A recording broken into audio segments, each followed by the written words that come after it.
Tell, Cockerel, he's just a chill guy. You'll have a chill time. Tell, Cockerel, leave your troubles at the door. You know the game, you know the score. We're here to have fun, so holster that gun and read the writing on the wall. The predictions league, done every week. It just goes on and on and on and on and on and on and on and on. Why do I always get it wrong? Tell, Cockerel, he's just a chill guy. You'll have a chill time. Tell, Cockerel. Jose gets himself around, always talking Spurs wherever he is found, home or away. He always tips to win, throws the form book in the bin with a cheeky knowing grin. Tell, Cockerel, he's just a chill guy. You'll have a chill time. Tell, Cockerel.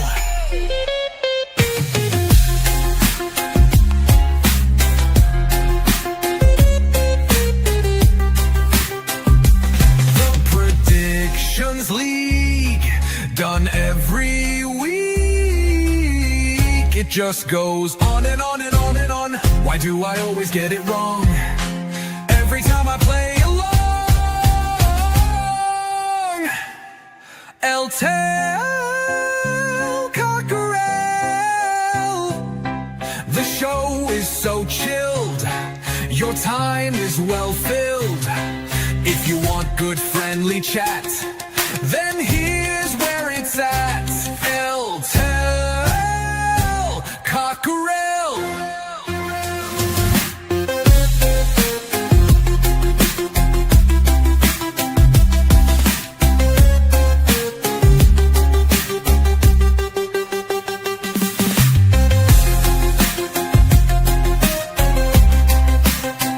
It just goes on and on and on and on and on and on and on and on. Why do I always get it wrong?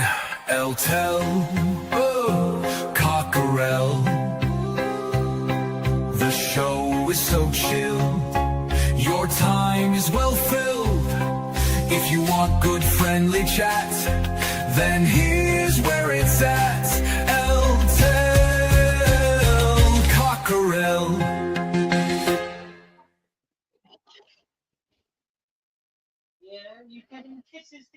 Good afternoon, everyone.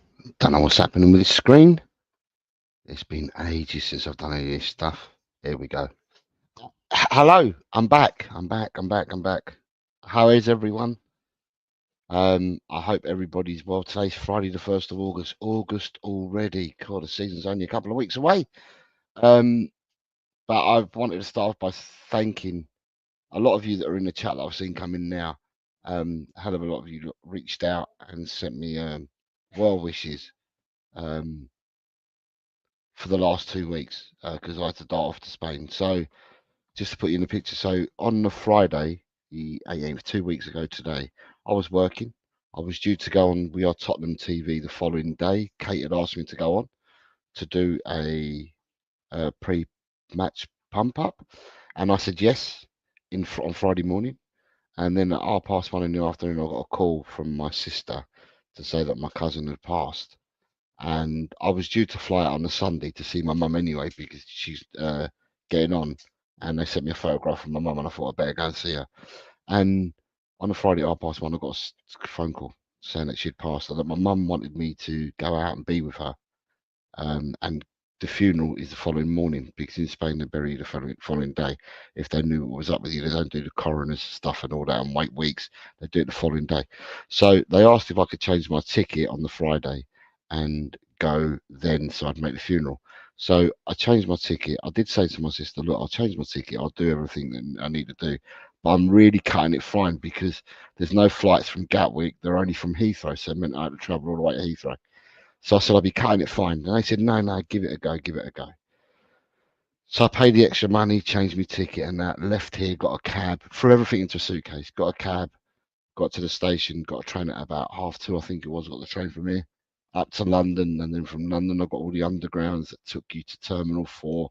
Anyway, I reached Heathrow Airport at 6:05 in the evening and my flight was at 10 to 7. Check-in had closed 15 minutes before I got there. It closes an hour before the flight. And when I got there, they turned around and said, you can't fly because you have a suitcase. If you didn't have a suitcase, we'd let you on board. But because and it was 45 minutes before the flight, so they weren't going to let me on. So I rang up the British Airways, who were really, really unhelpful. And then I also rang up Welling, who were the provider, who were partnering with British Airways to see whether there's any other way that I could get into Spain. And I was looking to try and get a flight to Barcelona that night and then have a 7 hour wait in Barcelona overnight till early morning and then fly to where we're from in Spain. Um, and again, they was really unhelpful. I couldn't get a flight for love nor money. And so then I had to leave the airport. It took me 4 hours to get home on Friday evening. And got home, I was absolutely knackered. I hadn't eaten all day, absolutely knackered, really pissed off with absolutely everything. And I then had to revert, and so I'd lost my flight. I'd lost all my flight bookings and everything, and so I had to rebook a new flight on the Sunday, which is what I did. So it was the original day, so I missed the funeral. But in Spain, what they do is within 7 days of passing, they do a mass for the person who's passed. So I was there for the mass. It was on the Thursday. I was there for the mass, and obviously just out there to be with my mum and that. But yeah, the sadness of it is that my mum's sister, my aunt and uncle, they had two daughters, right? And the first one, the younger one, passed last year. She had a brain aneurysm. She's just sitting there, and she just killed over and died. And she was 49 years of age, and she passed away. And now my other cousin um, passed away on she passed away 2 weeks ago, and she was 52. So with that, now I've got an aunt and uncle who are now childless, and both of my cousins were younger than my sisters because I've got two younger sisters than me, and we're 2 years apart. And it's just sad. I mean, I was out there, and obviously my mum's getting. When they sent me the photograph of my mum, I just thought, oh my god. My wife said, you got to go see your mum. And it's just sad. It's just sad. What words can you say? You can't comfort someone. What words can you possibly say to someone who's lost both their children? Um, and it was a really difficult time. And I've come back. I got back last night, um, and I'm absolutely emotionally knackered from being out there because out there you don't know what to do, and you're at everyone's beck and call. So whatever people want to do, you go and do it. You know, so it's not as if I've gone out there and I've done it. You know, I'm going to go swanning along and do whatever I need to do. I've yeah, you had to wait and do everything that other people wanted to do, and you know, I found a couple of hours in the day for myself. And what I did is I went for walks because we live remotely in villages and mountains, so I went for walks and that to try and clear my head. Put my headphones on, put some music on. Um, yeah, it's absolute madness, but yeah, whilst I was away, I was sneaking in and having a look at some of the Tottenham news. Um, and I will talk about that today because I found it that I found quite amusing in the last 2 weeks. Let me say hello to a few people. Right, um, Ryan, my good man, has become a YouTube member again.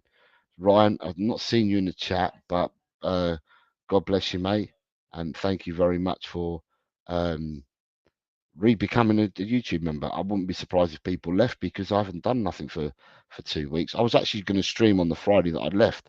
I had a show planned for 4 o'clock and I had to cancel it all because I had to shoot off on the Friday. Shem good old Shem says, afternoon, boss man Jose. Glad to see you back. Hope you and the family are okay. Yeah, we are. You just got to soldier on, ain't you? You just got to do what you got to do. And then it's good afternoon, Jose Tolf and Adrian. Tomorrow I'm going to see my aunt. My aunt is 96 next Wednesday. and she's my father's sister. My father's already passed, and she's 96, and she's the only aunt that I have left on my dad's side. And whilst we've been away, she's became. I don't know. She cannot remember anything from now, but she can remember everything from when she was a child. So she can remember families and people from when she was a child. And the other day we did a FaceTime and that, and my cousin said to her mum, she said, "Who's that speaking to you now?" And she said, "Oh, that's the new young priest." She thought I was the new young priest from the village that she was born in. And so she's not very well either. So tomorrow I'm going to go to London. I'm going to go and visit her to see her because, yeah, she's not in a good way at all. So, all I've got to say, whether you're young or old, appreciate the time that you've got. Spend as much time with your loved ones as you can. Hug them, give them a cuddle, give them a kiss, tell them you love them, whatever you need to do, because whether you're young or old, everyone's time comes, and it's really, really sad for those that you leave behind. Um, Kate says, "Welcome back, Jose." What? Hi, Kate. I will message you. I've seen your messages. I will message you back. Just been out shopping with the wife. Only just got back in, so I will message you. Dan says, "Big up, Jose, mate."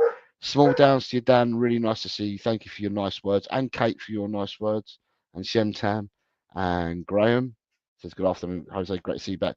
Thank you very much for your kind words as well, Graham. Welcome back to me. Thank you very much, Dan. It's appreciated. Ryan says, "Good afternoon, Jose. Good to have you back." Good afternoon, Ryan. I hope you are well, sir. Drula is a Franca. She says, "Welcome back, Jose." Thank you very much, Drula. I hope you are well. I've got Archer here. Says, "Welcome back, Jose." Good afternoon, Archer, sir. I hope you are well. I hope the family are well as well. Scott Colliver is in, and he says, "Hello, Jose." Hello, Scott. How are you, mate? I hope you are well. It's been a while not seeing you. I've obviously missed something because Drew is saying Lord Graham Bart Thump Simpson. So I've obviously missed something there. Um, Daniel says, "Smash the like button to show Jose happy you are to see him back." I'm not sure whether you're happy to see me back. Paul says, "Afternoon" or "Good afternoon, Paul. I hope you and the family are well, sir." Um, Archer says, "This is probably the best AI song of any Spurs YouTuber." It was done by the marvelous Kuva. Kuva put all the words together for this and put that together for me. Kuva's a lovely man. He's done it, and he's a good man. Um, Graham, the winner. I hope you're well, mate. I've obviously missed stuff that's going on because the stuff that you're talking about, which is brilliant. Yeah, I had to cancel my bank card. Sent a new one. I'm really sorry to hear that you had to cancel your bank card. Um, right, the membership link is in the chat. Yeah, I'm sure I put it in the chat earlier, but I can put it again if you want me to. Is that it there? Yeah, I think that's it. Right, I'll put it back in there, Drula, but I think it's pinned to the chat anyway. But anyway, yes, yeah, uh, I've obviously missed something that's happened. We're all saying hello to each other. Ed M is here. Good afternoon, Ed. I hope you're well. So you and your family says good afternoon, Jose, in the chat. Rinketic, good afternoon, Rinketic. I hope you're well. Sorry to hear, Jose. Yeah, thank you very much, mate. Ryan G saying RIP to me cousin. Thank you. Thank you, thank you, thank you. Thank you, Paul. Thank you, Dan.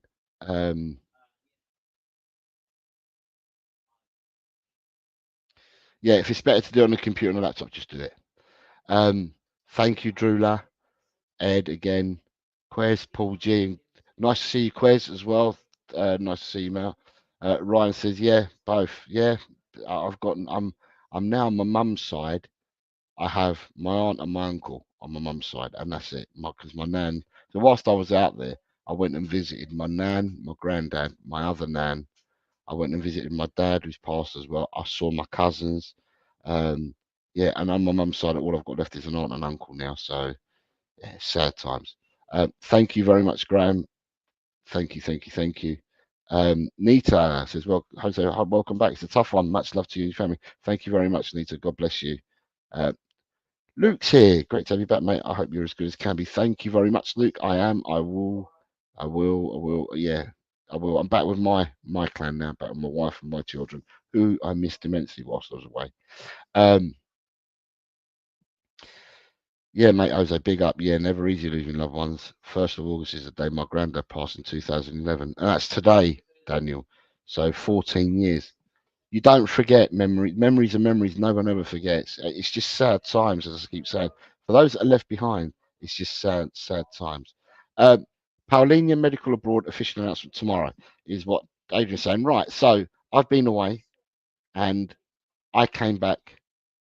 I flew back yesterday. So my flight was at exactly the same time that Tottenham kicked off against Arsenal in the North London derby. Let me tell you, my surprise when I got off the plane at um, Gatwick, when we landed, obviously I switched my phone back on and put the roam or the normal mobile data on, and to my surprise, it came through Arsenal nil, Tottenham 1. I'm sure they had us down as away, so I'm definitely sure it was 0-1, right?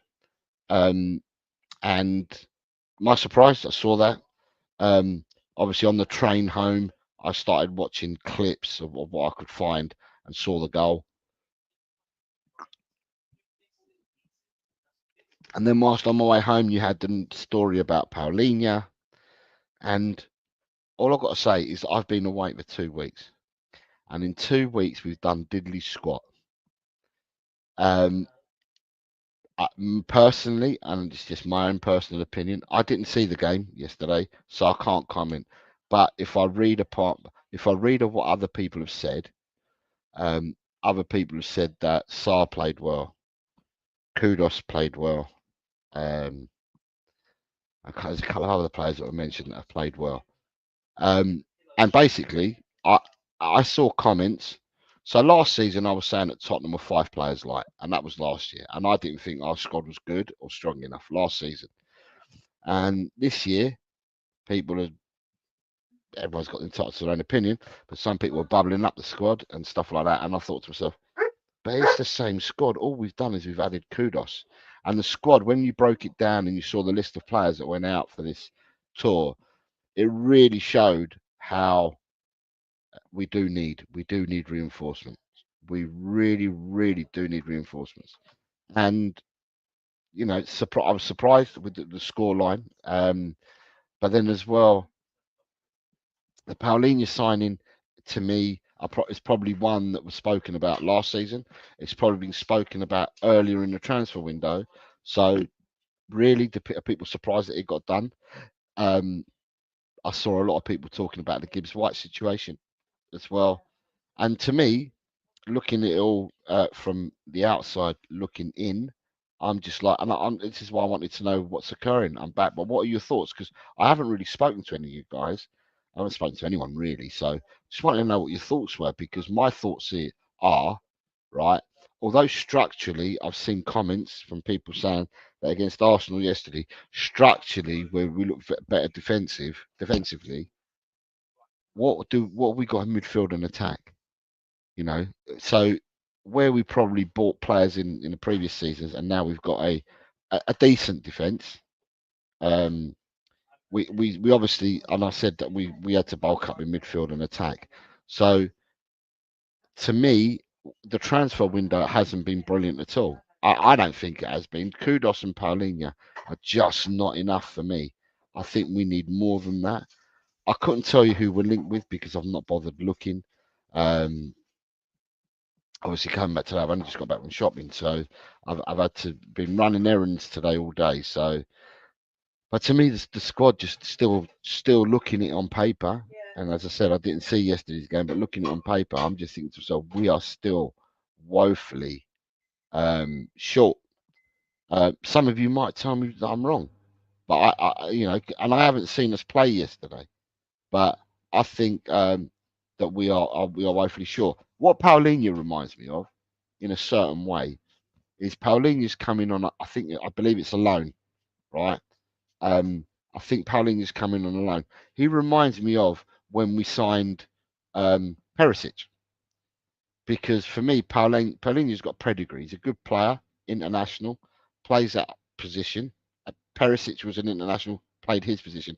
We bought Perisic on a free. So with Perisic, we've gone away from the Tottenham way of bringing in youngsters that that they can become great, and then we'll just sell them because we're never going to build a side to challenge for anything, in my eyes, unless we change the way that we approach things. And I think that Tottenham just buy players that are young, hoping to make them better players. Yeah, they will better the team, right?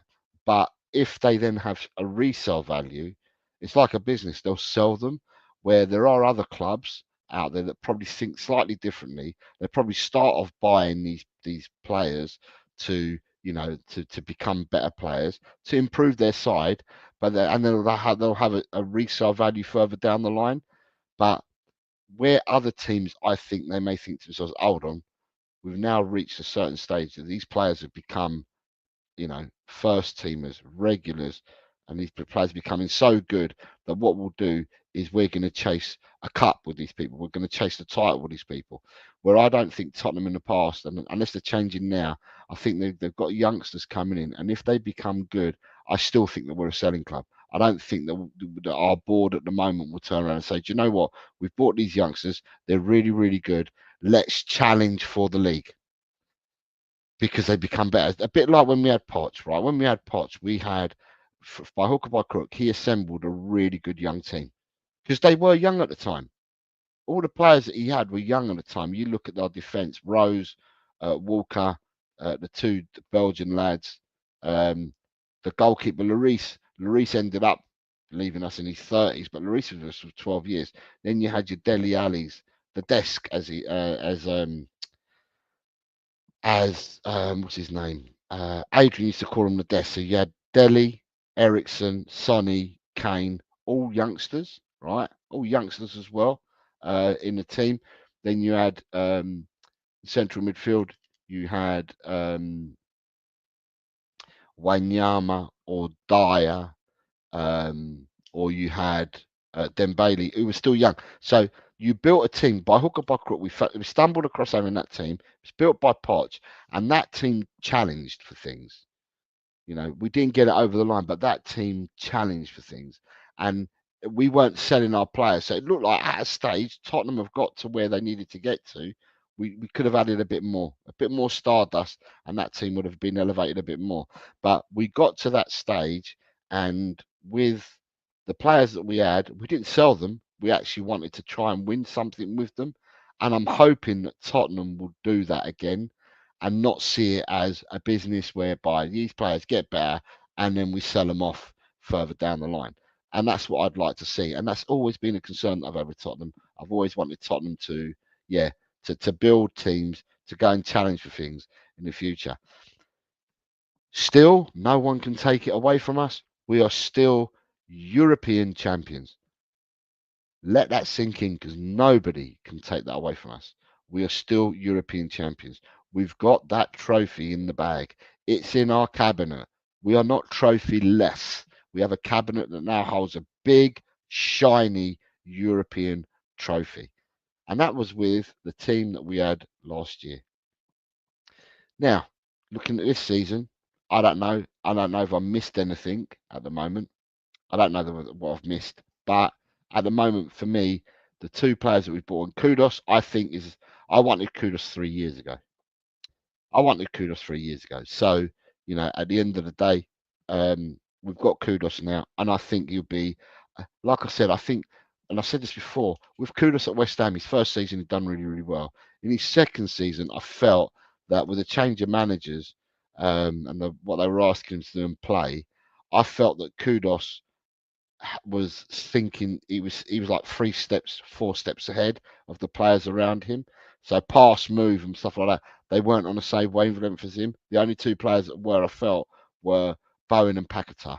I felt that the rest of them were just way too slow in like their thinking, that's why I think Kudos tried to carry West Ham a lot last year, and by doing that, he got himself into trouble. But it's because he's got passion for the game, and I think at Tottenham, at Tottenham will see a rejuvenated Kudos. Sprinkle some stardust, bring some players in that are on his level, that can play and that can think as quickly as him, and I think we'll have a great player on our hands. Yeah, Paulinho, very, very good addition. Very good addition as a six. You know, he is. If you had to write, a JD for a number six, then Paulinho is that number six. We haven't seen him in the Premiership for 2 seasons because last season he spent playing with Bayern. Although he wasn't a starter with Bayern, I mean I've not looked it up, but I don't remember Paulinho starting every game. If anything, I saw Paulinho in and out of the team last year. But if we get the Paulinho that I saw at Fulham the season before he signed, or his last season, which was 2 seasons ago, the season before he signed for Bayern, then we're going to have an absolute monster on our hands, aren't we? An absolute monster. So yeah, what it remains to see, but I think we still need to sprinkle some more stardust. We need more players. Now, this is what I'll ask you guys: is it the midfield and attack you think we need the players, or is it in defence you think we need the players? Because some people I see are saying that we've lost. I mean, I don't know how long we've lost the doggy for. I read somewhere now, whether this is right or wrong. Someone said that the doggy's going to be out for 4 months. I don't know whether it's right or wrong, but that's what I've heard someone say. But yeah, that's a long time. Sorry, I'm going to catch up. Simon Cohen says, big up, Jose. Good afternoon, Simon. So I hope you and the family are well. Ryan G says, Paulinho and Kudus are definitely good signings, but yeah, you need more. Is that a Brazil top? No, it's a Wolves top. It's a Wolves top with a Brazil background. Okay. Scott Colliver says, I agree, we need more players. There you go. Scott thinks that as well. Loan with an option, I think, not an obligation. Yeah, that's what I've been. I read today somewhere. Dan says we definitely still need about 2 to 3 more for team signings. Another midfielder, a left winger, and another striker, and potentially another left back. So maybe 4. Right. So is so right because you're saying that, and I can see Martin Knightsbridge here. Good afternoon, buenas tardes, Martin. I hope you're well, sir. Um, you're both talking about left wing is a priority and a second striker, and you're talking about a left back, left winger, and potentially another left back. Is he out for 4 months? I'm not sure because at the end of the day, I've been reading. I think someone said he's out for 4 months. Neil says not woefully short, just a few. And Paulinho is an excellent addition. Great loan. We have more experience to come before the window ends. Yeah, but for me, I'm all for if Tottenham go out because I've turned round, right, and um, I've turned round and I've said myself that I think that, and I said this, and Adrian, you're in the chat, so Adrian, all you content creators out there, right? Some of you content creators out there have been spinning and working every day, and good luck to you. God bless you all for doing it because you keep everyone entertained. But sometimes I'm just thinking to myself, is it just, are we doing shows for the sake of doing them and like, stirring the crowd? Do we as content creators believe what we're speaking to our audience about? Or is it just to put a show together? Because for me, in your shows, I've been saying, this is Tottenham. This has been Tottenham for the last 2 decades. Where are you coming from? Where's your evidence to say that Tottenham have changed? I don't see evidence that Tottenham have changed. We signed Matthias Tell and Danso, but they had obligations, so to speak. They had obligations to buy. So it's obvious that we were going to get them to. Yeah, Kudos is the one that's come in at left wing. Sorry, okay. So curveball that came in was Kudos, right? He's come in, right? No one thought he was going to go with Kudos. Kudos, bang, bosh, he's done. Paulinho's coming, but like I said, we bought Perisic before, who was a really, really good player internationally and in Europe, and played really well. It's unfortunate he got injuries at Tottenham, but he's not injured now, and look what he's gone on to do. So for me, I just still feel that we need to do more. But like I said, Where's your evidence? I haven't seen no evidence in the last 20 years that Tottenham have changed. And now people were talking about injections of money. I did as well because I was repeating and regurgitating what I'd read, which is easy to see to find. People saying, yeah, we've got stadium naming rights. It's going to be 500 million over 20 years or whatever, which works out, I don't know, 50 million per year, or it was going to be 25 million over 10 years, which works out or whatever, you know. And then we've got Saudi money coming in because they're buying the club. Well, all them links from about 3 weeks ago, they've gone ultra, ultra quiet. I have not read anything about any stadium naming rights. I haven't read anything or seen anything about any Saudi takeover of the club. I've not seen anything about um, I've not seen anything whatsoever about that Charrington's taken over Levy. Levy's still there. Even when I was away, Drula, God bless you, if you're still here, I remember tuning into a chat whilst I was away, and Drula saying something along the lines of Donna Cullen was in Hong Kong or had gone somewhere, had gone to Hong Kong or something. This is 2 or 3 days ago that Donna Cullen, Vinay, and Daniel Levy were all together. And I'm just like, really? I mean, she's entitled to go out there. She can be a guest and stuff like that. But has anything really changed? If someone can show me evidence, someone can tell me evidence, then for me, all I'm just thinking to myself is that seeing is believing. If Tottenham go out and buy more reinforcements and good reinforcements at that, then I'll be over the moon. We all support Tottenham, or most of us support Tottenham. We'll be buzzing. We'll be absolutely buzzing. It's what we want. We want to compete. We're looking at teams around us, and I put it in one of the groups. I'm looking at teams around us, and I'm seeing, for whatever reason, I'm seeing Liverpool buy 5 players. Arsenal have bought 5 players. Man City just keep adding. Um, Chelsea adding. Everyone seems to be adding players. Okay, yeah, we've got to be reasonable. We have bought Intel, we have bought in Danso as well as the 2 purchases, or sorry, 3 for definite because Kudos has arrived. Paulinho, when he arrives, will make 4 that I can think of straight away. But we need to have more players come in. We need to rejuvenate that squad from last season. And as I said, when you looked at it on paper, the squad that we've sent out to the Asia tour, it just shows you how woefully short we are, and we need more. I mean, Man United, God, Man United are signing players. I think Man United are doing crazy business.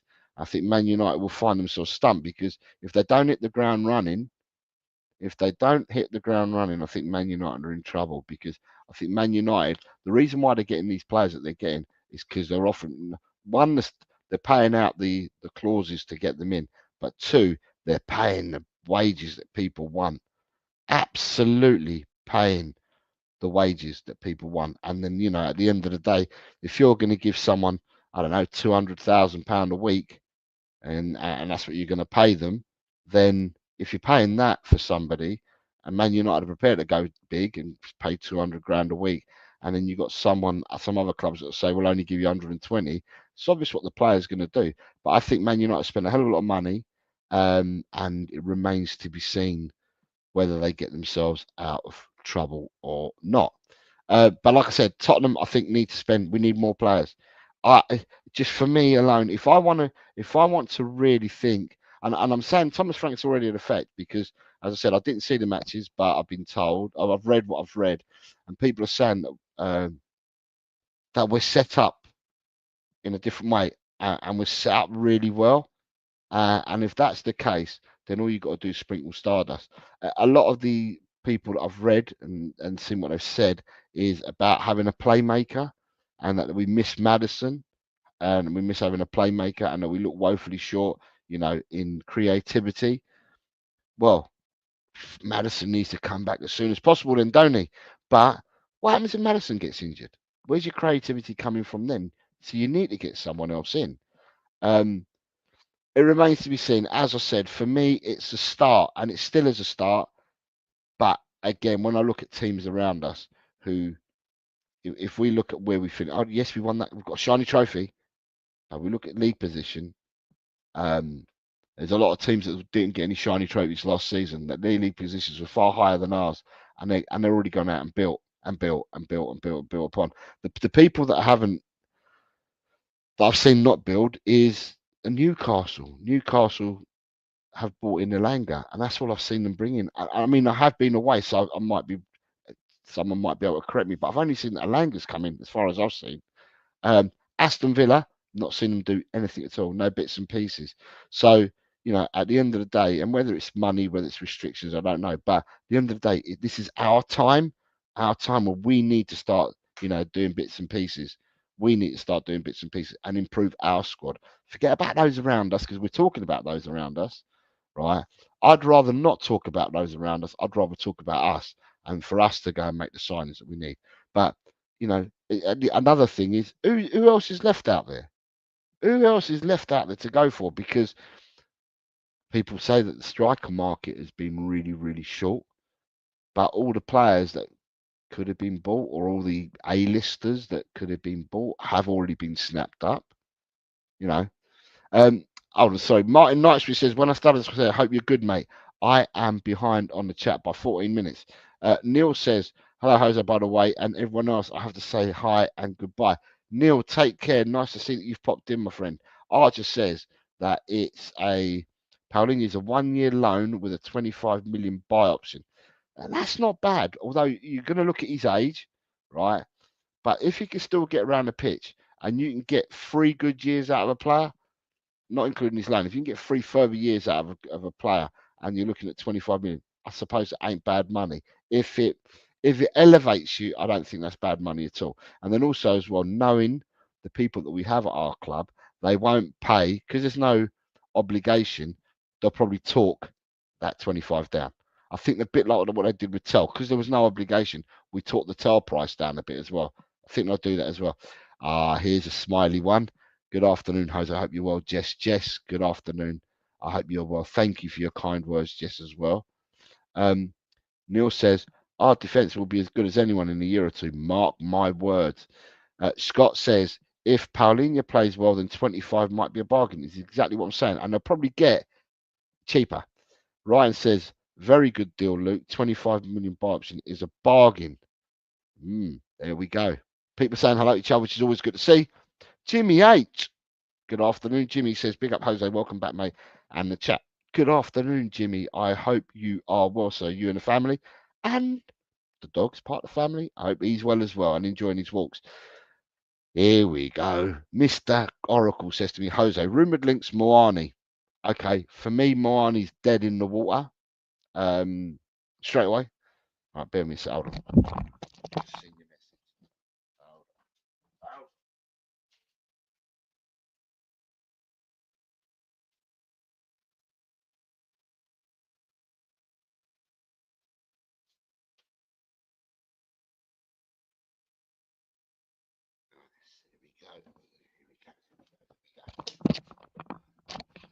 Sorry, I've just seen someone's message, but I don't have my phone with me. I never do. Never do when I'm streaming. Always the best way to be. Let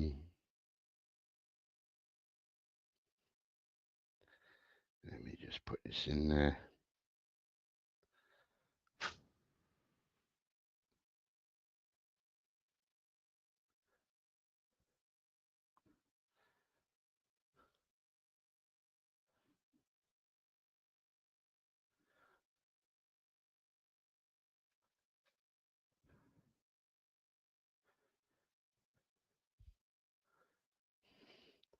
Tell you what, I only just had my glasses. I only had my glasses a few weeks.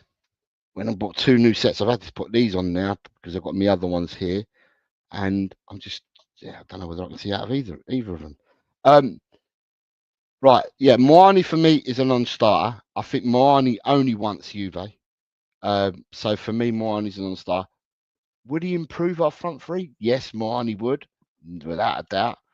non-star. Vlahovic, I've heard the name mentioned, and that there has to be a reason why Vlahovic hasn't gone anywhere. There has to be a reason. Now, whether it's wages or the terms and whatever conditions are, Vlahovic has been talked about, never gone anywhere. Grealish. Now, Grealish is one of them ones that surprises me because Grealish, for me, according to the rumours, they want Grealish out of Man City, or they want to release him. They want to get someone else in, right? But Grealish hasn't gone nowhere. He's still there. Garnacho, right? Garnacho for me, and this is only for me, and I might be wrong, but Garnacho for me, I think it's got Chelsea written all over it. I don't like to say that, but I think Garnacho has got Chelsea written all over it. And the reason why I say that is because Chelsea would just go in and go bang, end of. Chelsea just go and go bang. They won't like mess about and say, let's see if we get the price down by 5 mil. Let's see if we can do the most stupid terms and we're putting a league title in there as an add-on. We'll put Champions League in there as an add-on. We'll put the World Cup. You become a World Cup winner. We'll put that in as an add-on. And I think because of all these things that they do, all these things that Tottenham end up doing end up spoiling some of the deals that we get done. Some, not all of them, some. So you've got that.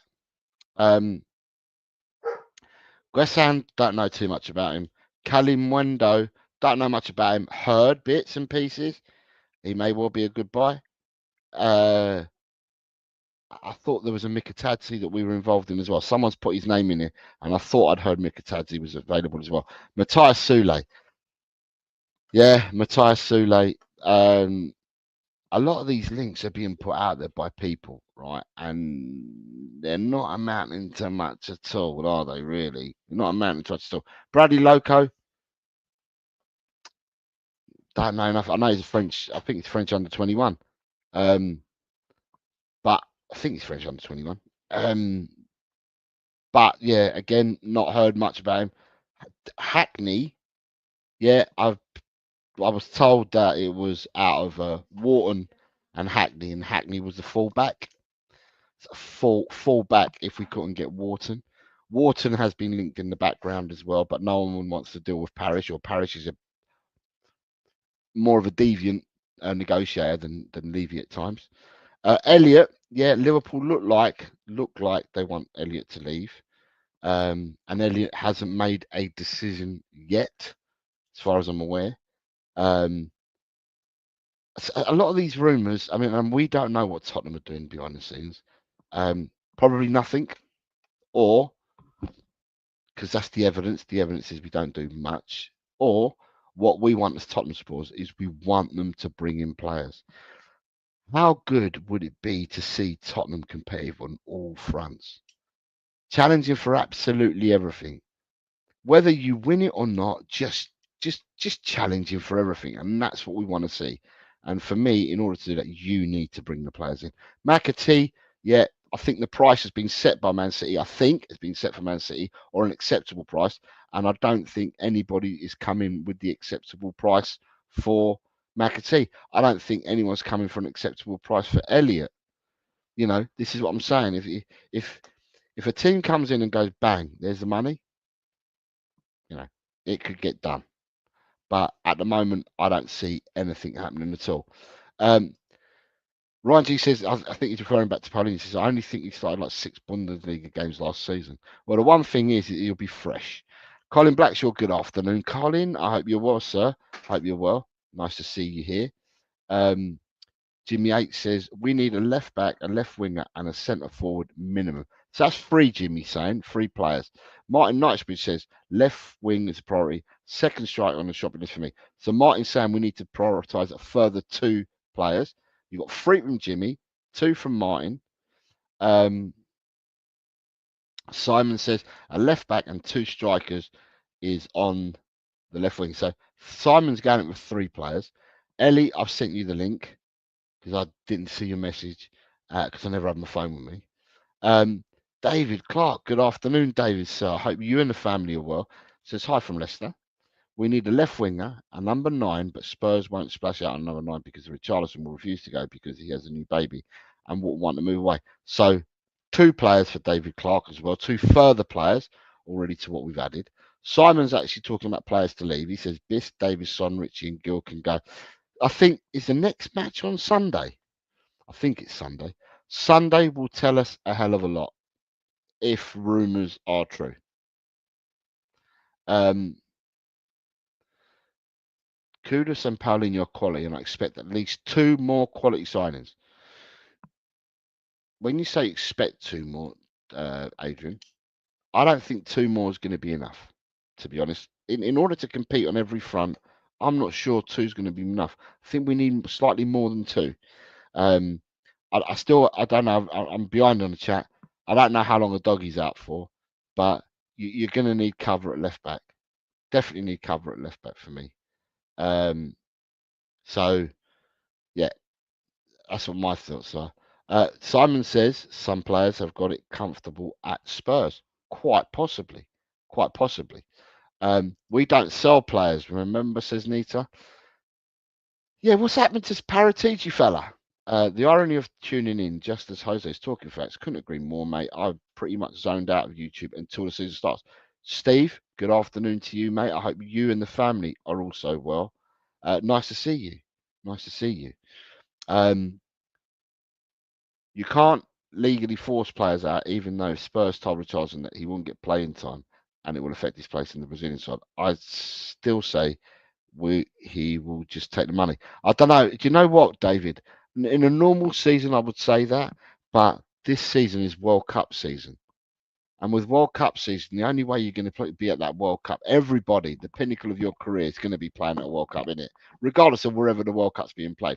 Representing your nation at the World Cup is one of these big, big, big bucket list tickers for a lot of people, or for a lot of players, or I would imagine it would be. So therefore, for someone like Richarlison, who was taken out of the Brazilian squad, was their R9, if you like, was taken out of the Brazilian squad. And he's only just got back in. And I would assume that he would want to stay in that squad and he would want to go to the World Cup. So normally I'd agree with something like this, but I think World Cup season kind of gives it a bit of there's a bit in the mix because you've got this World Cup season. Jeff, good afternoon to you. Jeff says there's no evidence while starting the evidence is crazy. While staring the evidence is crazy work. Sai, good afternoon, Sai. Levy took Cullen out to Hong Kong for a dirty weekend. Steve D says, Enoch, I like the Illuminati. You might see them, but you might not see them, but you're still there.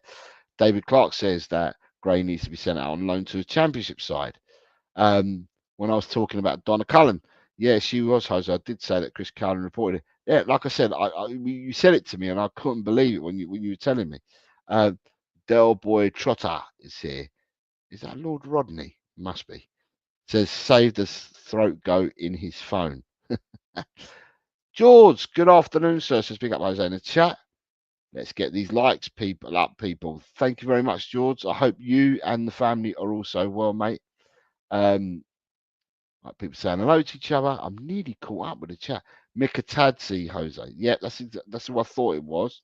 And that's it for me. I'm done. Paqueta or Mikatadze. So 2 for Del Boy. 2. Has Hackney not been confirmed to Ipswich?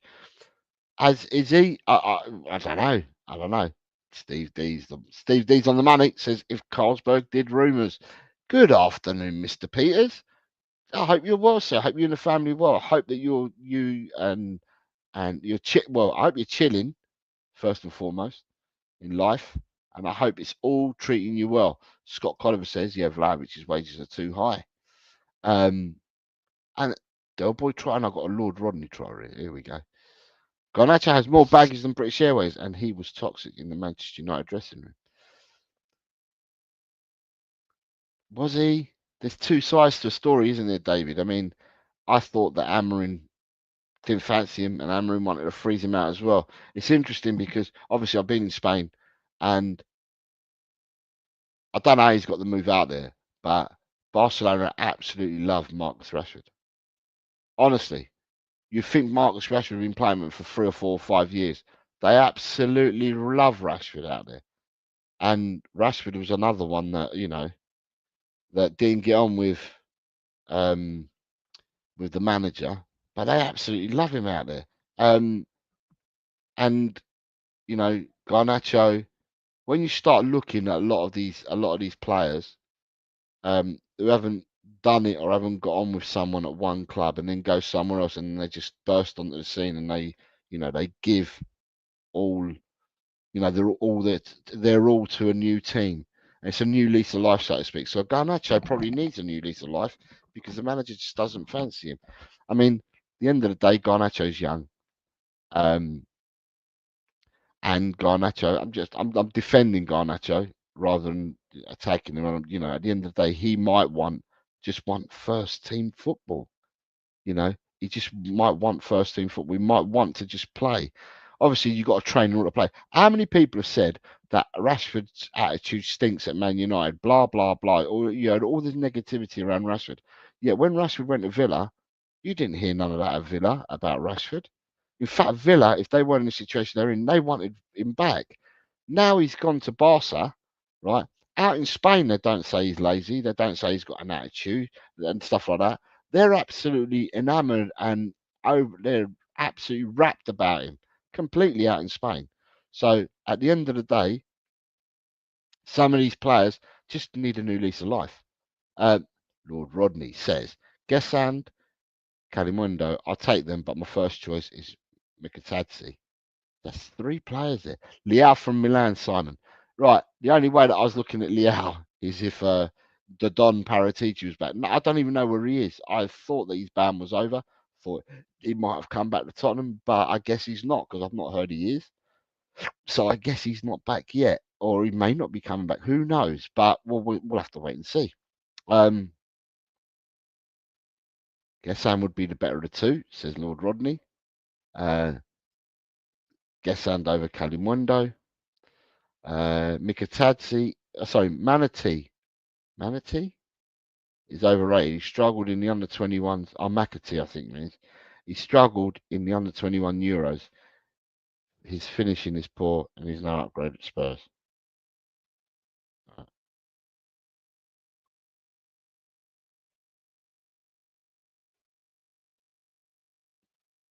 Who else you got here? Rodders, are you back on your original account? I thought I've missed all this, so I don't know which is very bizarre. Happens to me on Lee Camera as well. I need to get on channels and start streaming, says Lord Rodney. If it's in your bag and it's within your gift to do so, mate, I'd say do it.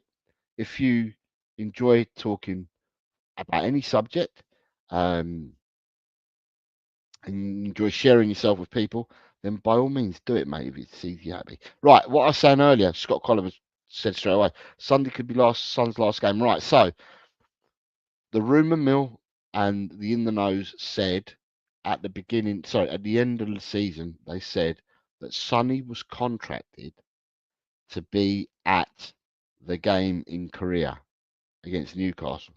And that was a contract that was legal and binding. Sonny had to play in that for Tottenham and had to go with Tottenham. But the rumour mill said that as soon as that game had finished, Sonny would be departing the club. Then, about 10 days after that broke, the rumour mill said Sonny wants to stay at Tottenham Hotspur. So, that's when I said earlier, Scott, that after Sunday's game, it will be telling. Because whilst I was away, there were comments being made that LAFC or someone, don't know, prepared to pay 30 million for him or something, which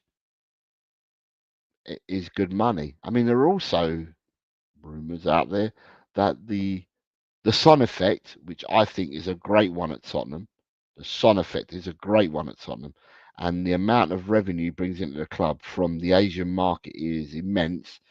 But I don't know, there was people in the nose that were saying that market's actually been stifled now, and that he doesn't get that much money into the club anymore. And if that's the case, then Tottenham may look at selling him. Who knows? But yeah, Sunday's game will be telling because after Sunday's game, what we got after today, I think, does the league not start 2 weeks today? There's not a kick-off on a Friday? Because, at the end of the day, pre-season is now. You start the league in 2 weeks' time, and I think that the window is open for just about 2.5 weeks after the league kicks off. So, yeah, it'd be interesting to see what happens. But we definitely need more players in. You have Spurs diehards. Adrian says we need 4 more, Jose, but I only expect 2 more. Let's see how many we get. Lord Rodney says we don't have the luxury of this Chelsea, nor would I want us to throw a load of shit at the wall and see what sticks. I just think Chelsea coming in and just doing what they do, because Chelsea would have sold them on. But the difference with Chelsea is Chelsea went and won that Club World Cup, didn't they?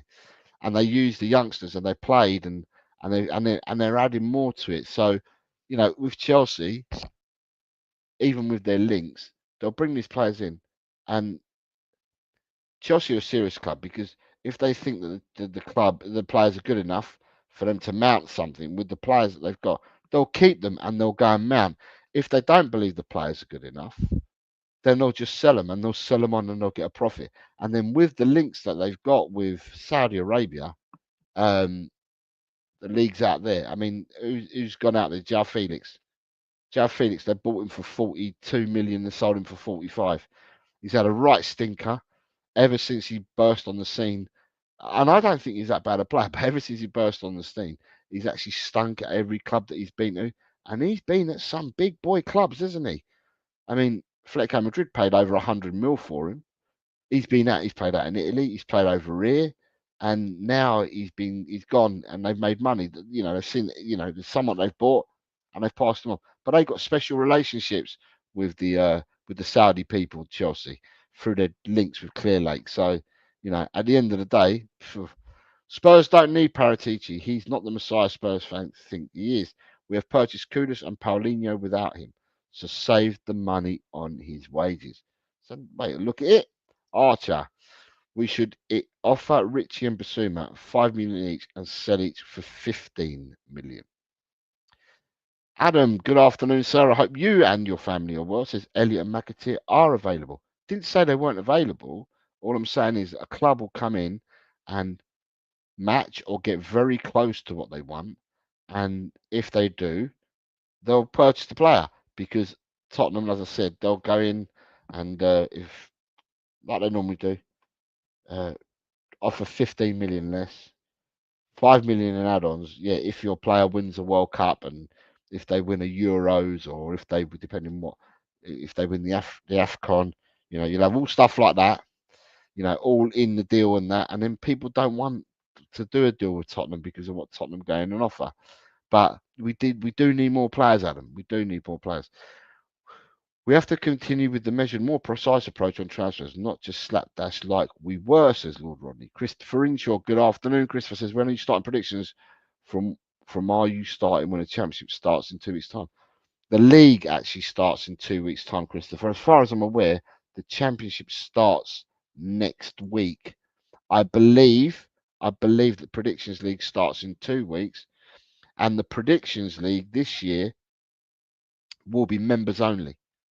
I'm going to do it as a members only thing. So if you're a member, you'll be able to do predictions, because when I do the show, the only people that will be able to comment their score predictions will be members. So it's going to be members only this year. It's too much work to do for just a normal Joe, because you get people that come in and out. So I'm going to keep it to people that are members. But yeah, it will start 2 weeks today. I'm sure there's football with 2 weeks today. Julian says Paulinho has completed his medical as a new Tottenham player. Formal steps to follow between the clubs after deal agreed on a loan with a salary covered by THFC and a 30 million buy option clause, not mandatory. Like I said, I've got no reason, if he has a good season, I've got no reason to doubt that Tottenham will try him next season for a lower fee, is what I'm thinking that will happen. The bit of like I did with Matthias Toes, like I said earlier. Lord Rodney says we should just focus on a striker.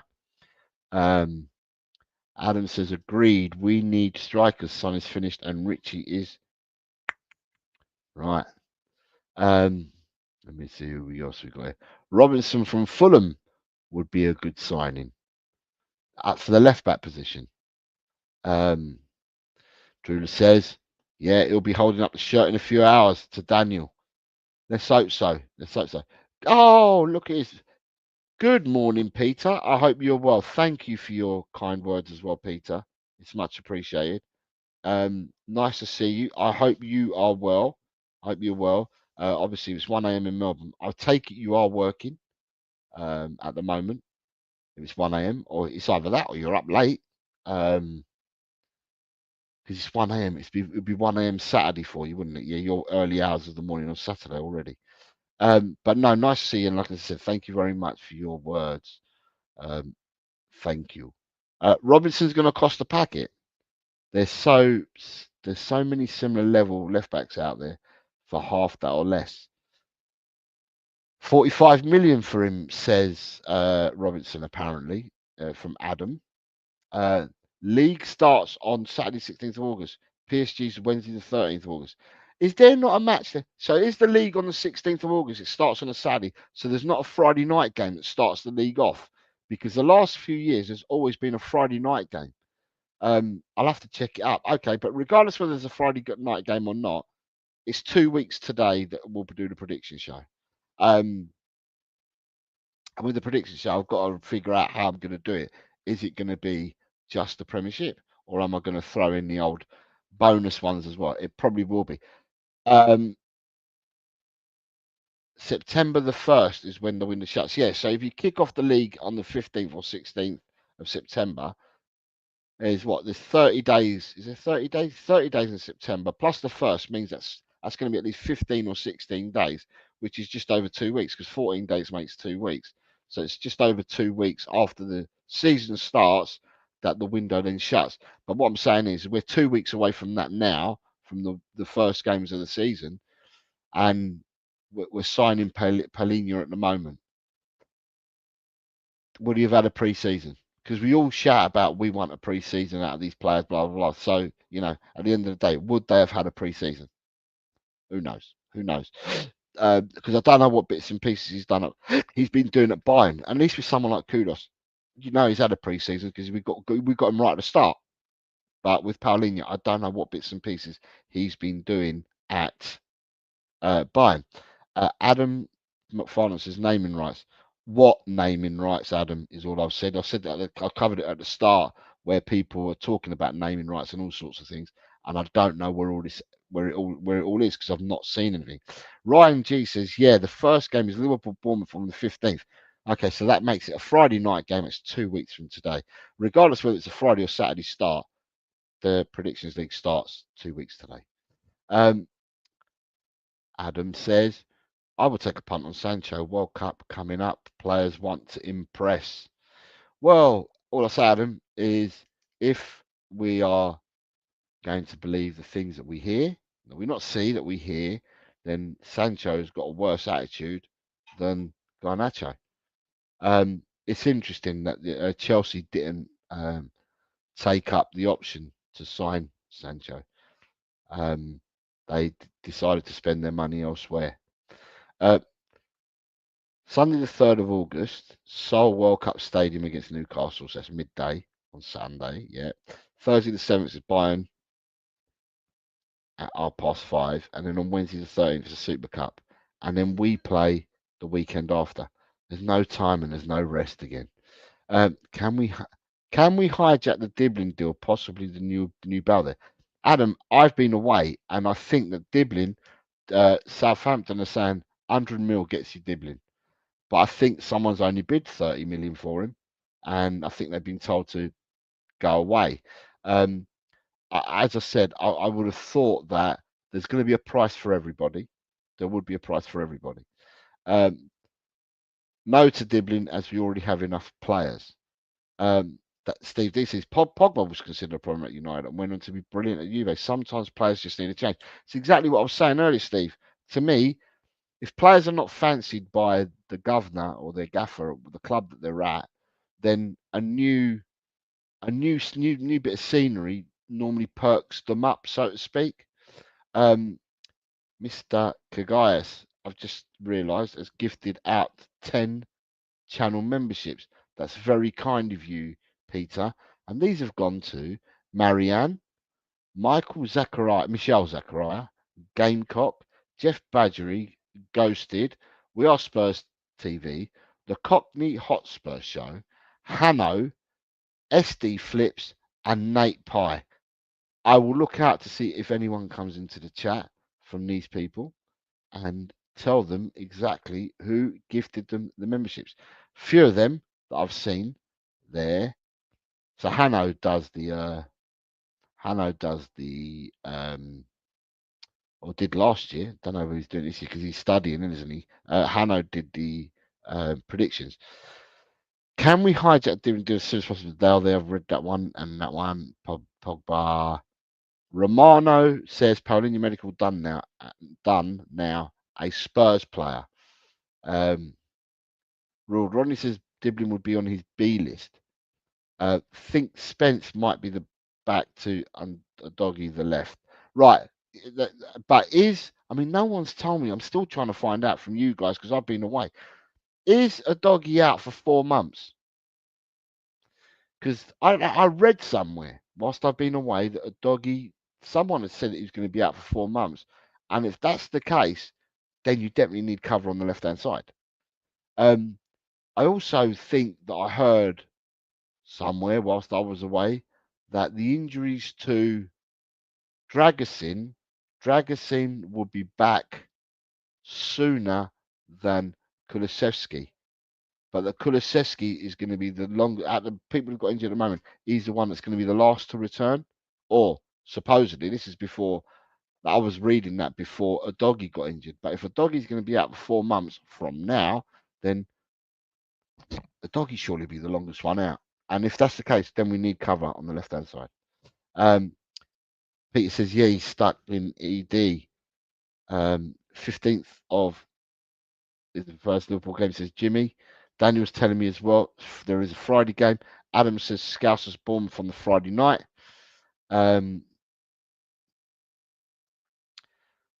Saudi's Mako naming rights, apparently. Oh, she's finally made it. Look at that. She's here. She's finally made it. Yeah. Oh my God, I had so much difficulty, Jose, because it had my old phone number. So I had to cancel it. Cancel my old number and then put my new number in Can I on say Facebook. Let me say thank you to you. I did message you back and say thank you for your lovely Marilyn Monroe rendition of Happy Birthday to me. I know. That was I was absolutely going for the fantastic. Marilyn Monroe. You know what? I was born in the year she died. Okay. Yeah, I was born in 1962, and then she left the world. So, the real queen entered the world, isn't it? Right, I'm only before joking. I'm only let me joking. just catch up with the chat before I bring you in. Right, who we got? Sorry, Sancho. Peter says, yeah, mate, just took an old lady with a broken hip, so he's an ED. Just doing the Oh, good work that's needed to be done by paramedics out in Australia. yeah. Kudos to you, Peter. Everton will get him for 40 mil. So do you think they're going to go back in? Considering Southampton got relegated, I don't see how they can really have the cheek to ask for more than about 40 million for Diblin. They said 100 million last year. Adam McFarlane says Jacob Ramsey. Mhm. Drula says, just seen we're in for Araujo and Moani. Who's Araujo? Is he Barcelona? Or are we talking about a different Araujo? Because there's one at Barcelona and I think there's one at Bournemouth. And I don't know which one it is that you're talking about, Drula. Maybe you can enlighten me. Centre backs. Araujo is a centre back at Barca, but then there's one at Bournemouth as well, I believe. Um, Yeah. Nearly there. I don't believe that the doggy's 4 months, is what Archer says. A doggy is a few weeks, says Adam. Well, I hope it is. Adam also says that Dragusin is clumsy, no pace, and not mobile enough. I would sell him. I will come back to speak about Dragusin in a minute, and I'll ask you, Eddie, because obviously you've been around and I haven't, so I'm going to ask you. Apparently, a doggy went on his socials and said 4 months was fake news or something. Right, so it's not 4 months. I knew I'd read somewhere whilst I was away. Um, Drula says, big up Auntie Ellie. Yeah. Hello, Um, Judah. Frank Rourke says, "Good afternoon, Frank. I hope you and the family are well." Says, "Sell Richarlison to Doggy Dragosin for starters." Um, and then you've got big up everyone from Ghosted. Says, "Thanks for the membership, Peter." Yep, Ghosted has come in. Yes, it was Peter that gave you the channel or that gifted you the channel membership. Thanks for popping in and thanking him, Ghosted. It's much appreciated. Ellie, right? Yes. I've been away, right? So I've Yeah. not seen and I've not been around. But obviously, I got off the plane yesterday because we were. I got on the plane. When I got on the plane, we were kicking off against Arsenal. When I got off the plane, I saw the result come through, and I was absolutely flabbergasted. I Um, know. but the Dragosin thing, right? And I know it didn't start the game off, but you've obviously been in, and I haven't. Has Vuskovic gone ahead of Dragosin in the stepping ladder at centre halves or not? I wouldn't say that, right? Because I actually like Dragosin and I like Danso because they're old fashioned, work hard, workhorse defenders and they know how to defend. And all right, Dragosin hasn't got as much pace as say Van de Ven or Romero, but what he lacks in pace, he reads the game very well, and he puts in a lot of blocks, and he tracks back, and he's diligent with his defending. I like that in a defender, and I don't think we should sell him because Vuskovic is a young lad, right? And we've got rotation. We need rotation, don't we? Right? Dragosin's not back till December, I believe. Anyway, regardless, December. So he's going to be with Takai. The two are in reserve to Van de Ven and Romero. But then you've got Davies as well, who'll fill in here and there. All right. So I just feel that Dragosin gets a bad rap and I actually do like him as a defender. I'm not talking about but I'm not talking about selling Dragosin. I'm No, not saying selling all him. I'm asking you is that with Vuskovic, right? Yeah, And we haven't seen Takai yet, or I haven't anyway. But with Vuskovic, and I haven't seen much of Vuskovic. I've seen bits and pieces of Vuskovic at Tottenham. Uh, well, when we drew 2-2 when he scored a goal and he got the assist as well. I saw yeah. that because that's before I went away. But to me, and that's what I'm asking. To me, I think Vuskovic. Instead of sending Vuskovic out on another loan, I think Vuskovic needs to stay with the first team. Yeah, And I the way agree. the way Vuskovic played, even last season out in Germany, and even the season before out, last season in In Belgium, Belgium, isn't and it? even the season before when he played out wherever country he played in the season for, 16, 17 years old, putting in shifts in men's football, Yeah, and at the end of the day, for me, he does look. All the reports were saying when we signed him coming out of Croatia was that Vuskovic at that age and Gvardiol at the same age, they're saying that Vuskovic is levels above Guardiola. When he was 16, he was levels above Guardiola when Guardiola was 16. And Guardiola was really talked about highly before he came through because he came through as a youngster as well. And obviously, he's ended up at Man City now, and people were talking big time about Vuskovic. And for me, I'm just thinking to myself, injury or no injury to Dragosin, I'm not talking about selling him. I'm just thinking to myself, is Vuskovic ahead of Dragosin? I think he's got a better ceiling, right? Because I saw the reason why I said don't sell Dragosin because I saw someone in the chat said we should get rid of him. But listen, right? You see VDV, you see Romero. The VDV's injury prone. He's got that hamstring problem that can snap at any time, right? And then we've got Romero who's up and down and he can get suspended, and he's up and down in form. So we need Vuskovic, and I think we need Dragosin. But I agree with you that Vuskovic is the one to keep. If you're making a straight choice between them two, you've got to go for Vuskovic because his ceiling is higher, and he's already proved that he can score goals, that he can defend like a Trojan. He's played two men's games now, and he's scored and assisted. So I think all that praise that he was getting, Jose, it's deserved because I see a player. Yeah, He reads the game well. He's strong. He's good in the air. Yeah. Obviously, he's going to be better than Dragusin, but Dragusin's a little bit older, so I think I don't. I was reacting to somebody in your chat. That's all. But if I had the choice, I'd go for Vuskovic. yeah. I So, would. so, so to me, because for me personally, I mean, because everyone has their own opinion. For me personally, I'm thinking to myself, you keep Vuskovic and Yeah.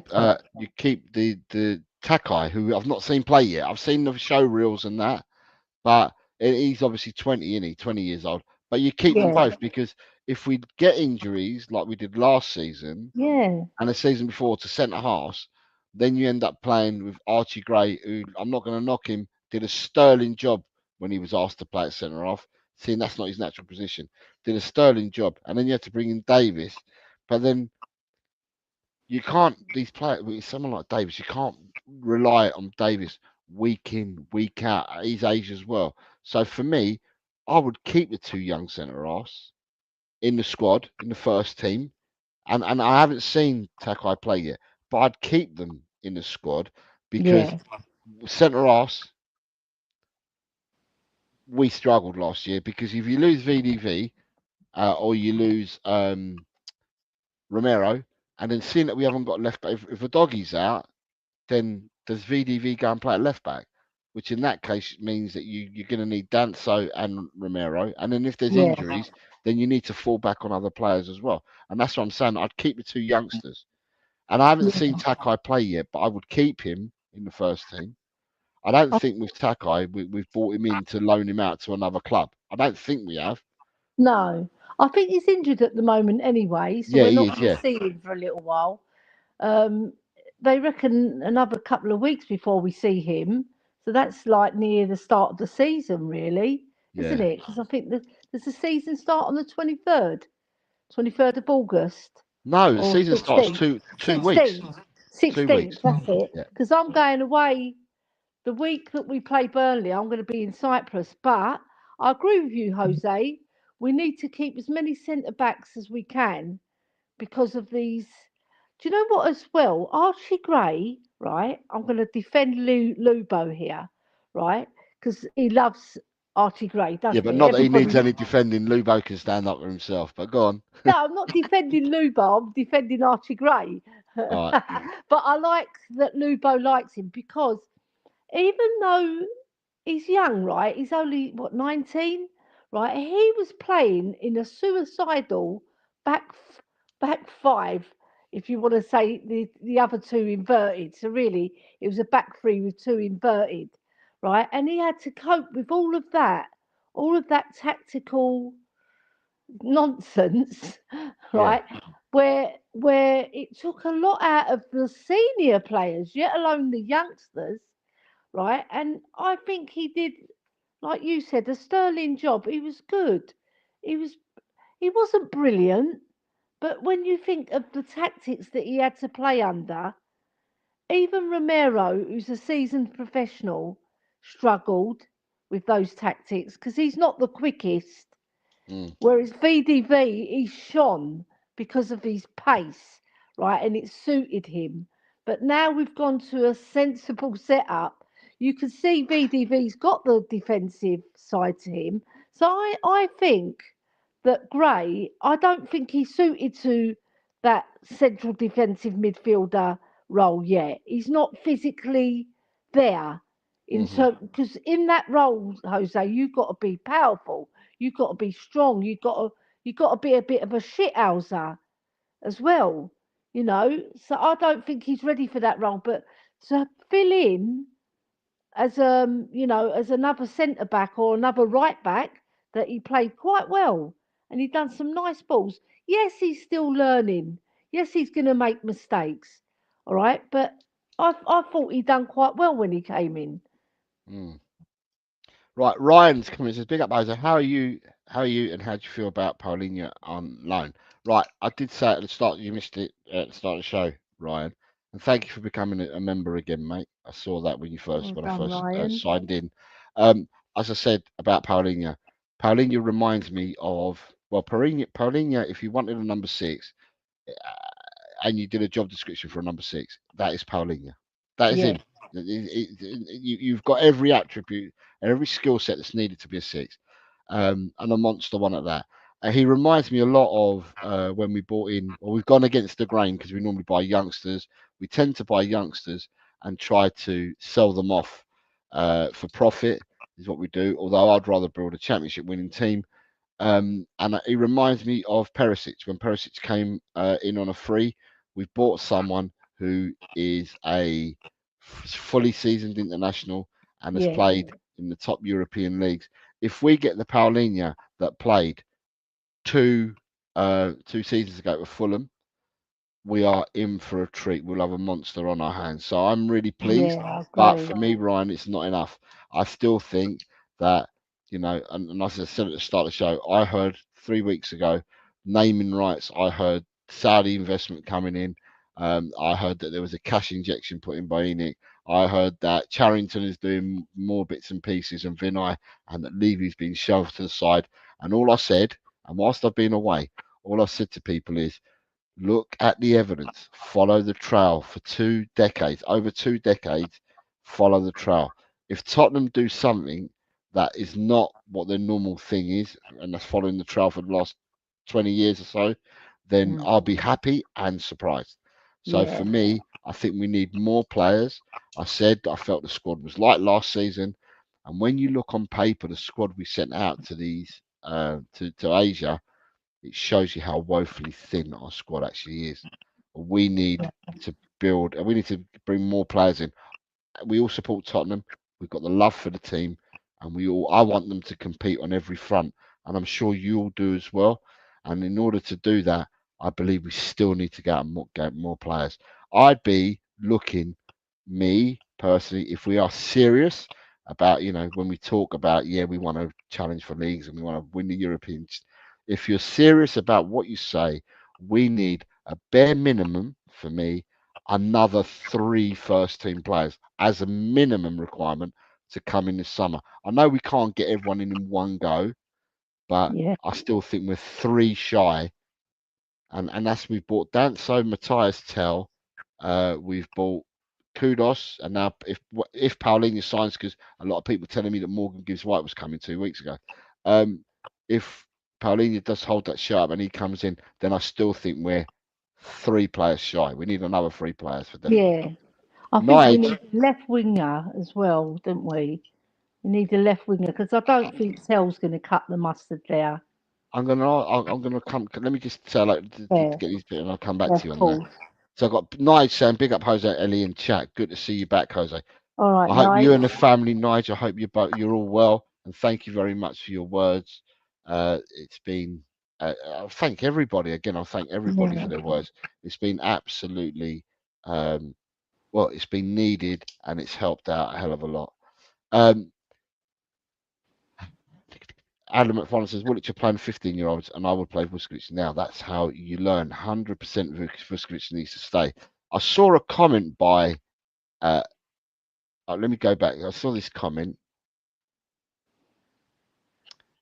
by Dan, but then I also thought when I saw the comment from Dan, I saw something else, and someone else has already put it in there.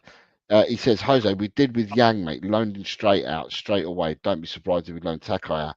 The difference for me, though, with Yang and Takai, Dan, right, is when Yang came, he is a product of, he was meant to be the rising star, and he was 18 years old coming out of Korea, right? And I think the difference with Takai, right, is Takai was already a first team player and has already yeah, been capped nationally. So he is a starting centre half for Japan at 20 years of age. He will be at the World Cup at the end of this season, Takai. And for me, at the end of the day, he seems on the real to be a better caliber of centre half. And I can see that maybe unless I want to play a senior player beside them, I could see you playing in the Carabao Cup, playing Takai and playing um, the Vuskovic together. Sorry, I've had to mute you for a second, Ellie, because there was loads of cracking coming from you. What else have we got here? Grey Cotton getting to the England under 21s. Yeah, there it is. Look, Takai is Japan national player. I cannot see him being happy to go out on loan. Somebody said, and I don't know who said it, but someone's talked about Kinksky, right? Is Kinksky going out on loan, right? Now, your mic's still crackling, Ellie. Yeah, I don't know what happened there. I had my phone on charge so that it wouldn't die because it's quite low. Let me just put it in again.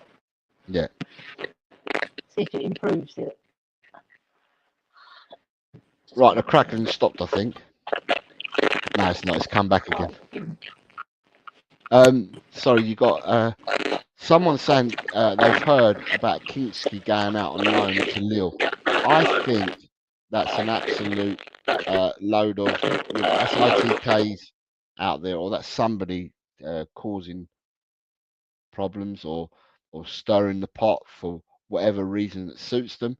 I cannot see how you bring Kinksky into the team, right, and you say you're going out on loan. Because as I said, I've been away, but apparently Austin had an absolute stinker in whatever friendly he played in whilst I was away a couple of weeks ago or last week or whatever it was. He had an absolute stinker, and I cannot see Tottenham going in with Vicario and Austin as their goalkeepers for this season. I fully expect the only way I see Kinksky going out on loan, and I fully expect him to be in the squad, by the way, but the only way I could see that happening is if Tottenham bought a first team goalkeeper from elsewhere. But then to be competition for Vicario. Otherwise, for me, Kinksky stays at the club. Kinksky doesn't go nowhere. I think it's somebody causing problems and for their own satisfaction. Good afternoon to SAFC Tom Wallace says Spurs will go one better and finish 16th, in my opinion. Good afternoon to you. I hope you and your family are well. Interesting. Let me see. I'm going to unmute you, see if it's the crackling stopped. Has it stopped? That's my cat meowing. Yeah, cat meow. Yeah, the crackling's still there. It's not as wild as what it was earlier, but it is there. Yeah, try doing that. Yeah, I'll come out and come back in. Okay. Fine, no How do I leave? Where do I leave? She's left. Daniel says he heard the cat. And Daniel, so did I. I heard the cat as well. But yeah, it's going to be good to catch up with Tottenham. As I said, I don't know whether there are any highlights of yesterday's match. The only thing that I saw was a goal. I mean, I haven't even seen replays and that because I haven't seen it anywhere. So I haven't seen the replays. Was it a foul by Richarlison on Miles Lewis-Skelly, or was it not? Because I've seen it once, and then once, and then once. There's not been freeze frames or anything like that, and it's not been. You know when you normally score a goal and then they repeat it again, but in slow mo. I've not seen it in slow mo at all. So, and I've heard some of the Gooners going absolutely mad out there, saying that it was a foul, but I'm not sure because I haven't seen it. Uh, as I said, if anyone can tell me where the highlights are, right? If anyone can tell me the highlights are and guide me that way, then I'll probably have a look at the highlights because I haven't seen any of the game. It's interesting. It's interesting that we've won 1-0. I mean, as I said, my surprise when I got off the plane and we'd won 1-0, I was just like, wow. I think I saw a lot going on on XCOM or whatever it's called, on X, saying, or Twitter, or whatever they call that shit now, saying that everyone expected Tottenham to get an absolute pounding and that everyone would go into meltdown. And so, coming off the plane and seeing it was a 1-0 win, and then by all accounts, if I listen to or I read what Luke said, Spotlight on Spurs. I think Ian Meth, Spurs diehards. I've read a couple of things that I saw in the chats from these people saying that Tottenham played really, really well. Lord Rodney says we created a lot in the first half an hour and defended for our lives. Yeah, a lot of people said that structurally, yeah, it's exactly what, yeah, Lord Rodney, a lot of people said that structurally we look a lot better and that we did defend well and that we're hard to break down. But when you're saying we created a lot in the first half hour, then that's got to be, well, for me, that has to be comforting. Got no reason to doubt you guys. For me, that's got to be comforting because I, towards the end of last season, without Madison, without Kulusevski, and that toward the end of last season, and bearing in mind that both of these players are still out at the moment, I don't know where we're going to get our creativity. Don't know where we're going to get the creativity from, especially if we're going to play Kudos out on the wide positions. But then also I think Kudos is a different player to Kudu and to Madison anyway.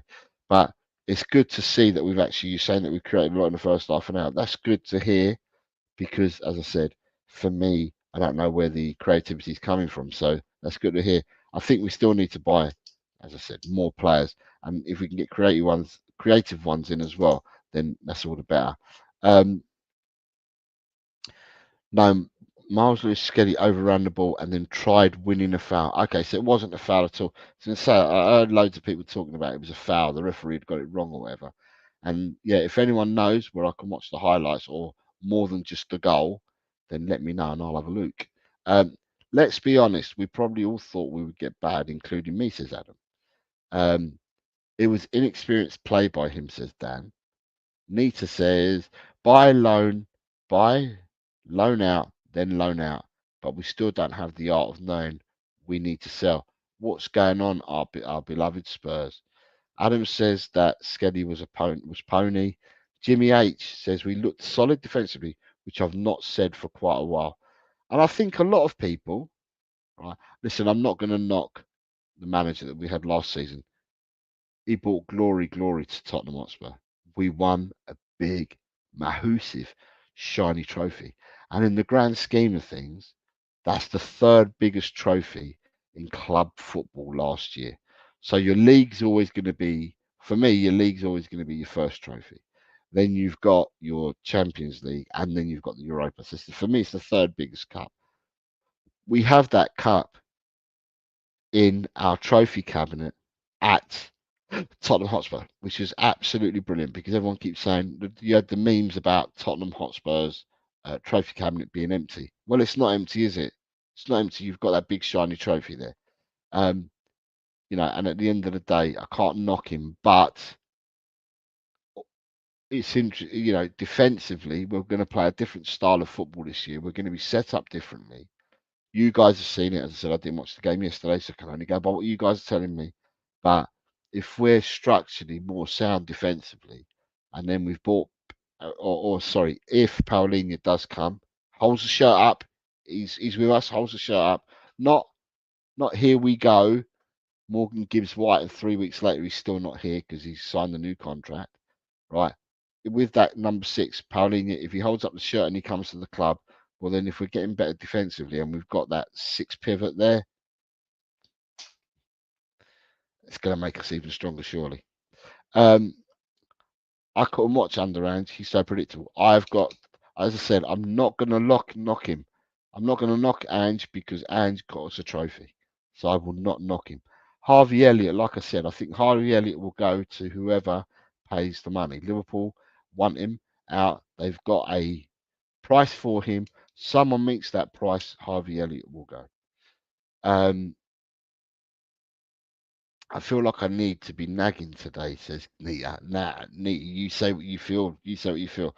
It looked like he clipped him. By some angles, it looked like he clipped himself. Who cares? We scored from it. You play to the whistle. Exactly that. You're right, Drula. The famous old saying is, play to the whistle. Play to the whistle. Lord Rodney is saying, and wasn't all us. It wasn't all Arsenal's way last hour either. We created a few more chances and limited Arsenal until the last 10 when we had the B team on. Sounds like we did well then from what all you guys are saying. You guys in the chat have certainly enlightened me to what happened yesterday. And, if we've played well, we've played well. Drula says, Drula, he ran the traffic and tried winning the foul by, like you said, pretending he clipped. You can see it, right? Hallelujah, says Adam. Nita, Papsar did all right. Get in. Papsar not only scored yesterday, but he's been scoring in. Didn't he score in a tool draw as well? He scored both in a tool draw. Am I thinking of saying, have I lost the plot here? Who have we played? Right, I don't know. The tool draw, was that when Vuskovic scored one and the young number 9 scored one? The one that was at West, I can't remember the young number 9's name now. Lancashire, where that was 2 goals. But has Papsar not scored goals as well? I mean, as I said, I've been away. I don't even know who. I can't even remember what games we've played this season already. But I thought Papsar had scored in other games as well. Papsar definitely scored 2 goals in a game. Anyway, 2 goals in one game. Another goal now. Oh, he's had a right good start, isn't he? Paulinho has signed, said Adam. Right, I haven't seen anything yet, and I'm not been on to have a look at anything yet. I hope you're right. I need to see the shirt. In the shirt. I don't care what Fabrizio Romano says, or what Pletty Ball says, or Ornstein says. I don't care what none of these say, because all these people were saying Morgan Gibbs White. Here we go. 3 weeks ago, we're still in now, and there's no here we go. So until you, with kudos, I heard all the chat. Until Kudos held his shirt up, I then knew he was our player. I can see what you're saying, Adam, that he's done his medical in Germany. Didn't, what's his name? The boy who played for Fulham and played with Chelsea. Didn't he do a medical at Tottenham and sign with Chelsea? Don't believe it till they're in the building or wearing the shirt. There was cracks in the last 10 minutes, however, they did the job. And what I liked is all the B team attackers, they were defending. Fantastic. Johnson, Tell, and Odegaard. Adam says 40 million for Elliot. As I said, Adam, for Elliot and the other young boy, McAtee, I think their clubs are prepared to sell them because it's pure profit for their clubs. They're prepared to sell them, but you've got to give them the money. Give them the money, they'll be sold. Drula says, Champions of Europe and Asia, they'll never sing that. We're going to need a bigger trophy cabinet, says Adam. Yeah. Ryan says, I would love Harvey Elliott and 50 million will get him. I don't know whether he's worth 50 mil. I don't know whether he's worth 50 mil, but he's a good player. He is a good player. He's a good number 8. Good player. Very good player. But I don't know whether 50 mil is the right amount of money for him. But he's a good player, Ryan. He's a good player. Ghost says, schoolboy error from Lewis Skelly.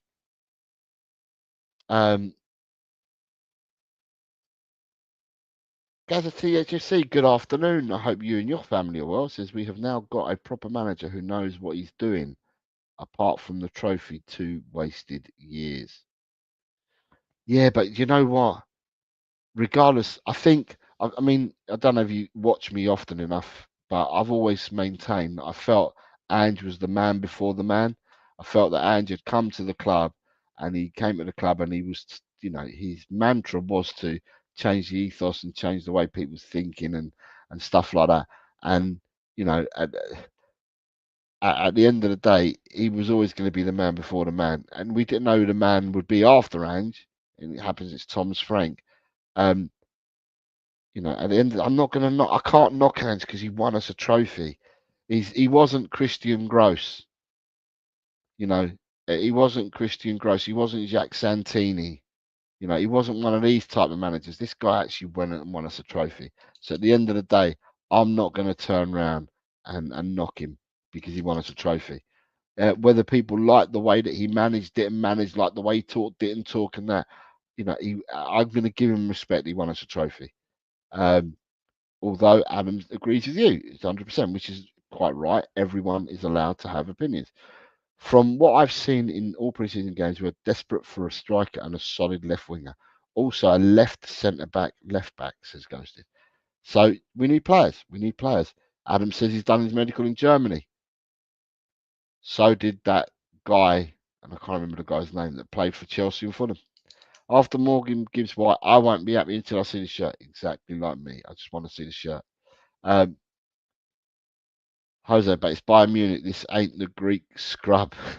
Yeah, it doesn't matter to me, Dan. Wear the top, hold the top, or be inside our training ground and our facilities, and that's when I know you're a Tottenham player.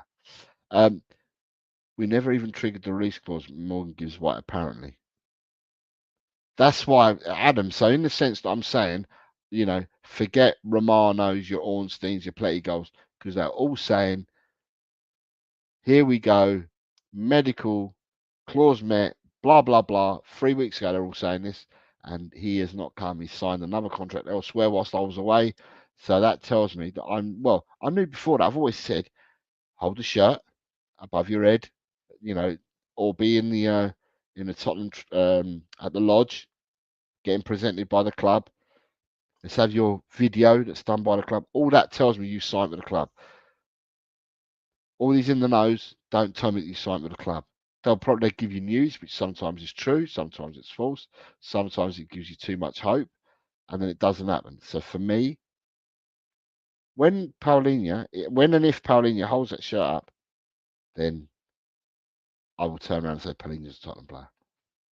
I'd love it to happen, but I'm not one of them that's fallen into that trap. Lord Rodney says we're going to need a bigger trophy cabinet, and that's what we want, Lord Rodney. We want to be winning trophies. We want to be competing, but in order to do that, we need to improve our squad. Alan says cheeky 40 million bid would get him. Who's that for? For Harvey White.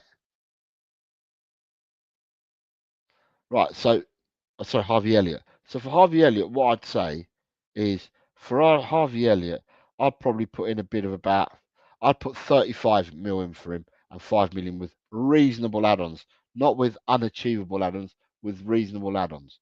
And at the end of the day, if the payment structure is going to be over 5 years, it's only costing mind you, if you bought the player for 40, it's only costing you 80 million if you're monetizing it over 5 years. Yeah, he, as I said, he's a decent number 8. He gets around, got a nice left foot on him. Yeah, he held his own. He always holds his own when he plays for Liverpool. He doesn't have to rely on the players around him. He does hold his own. So, at the end of the day,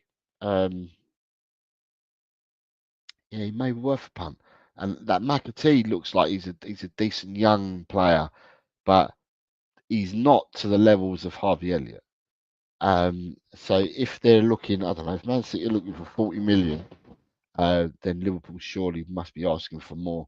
It'd be interesting that if either of them goes, see which one goes first and see what the price is, because then that price will be relatable to the other player, so to speak. Ryan says 40 million buyback, 40 million with a buyback or 50 million without one. What would you choose? For who? For Harvey Elliott?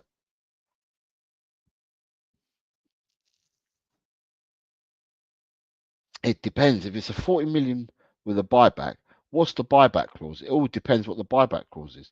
If you're buying someone for 40 million and the buyback clause directly to the club you bought him from is for 30 million, right?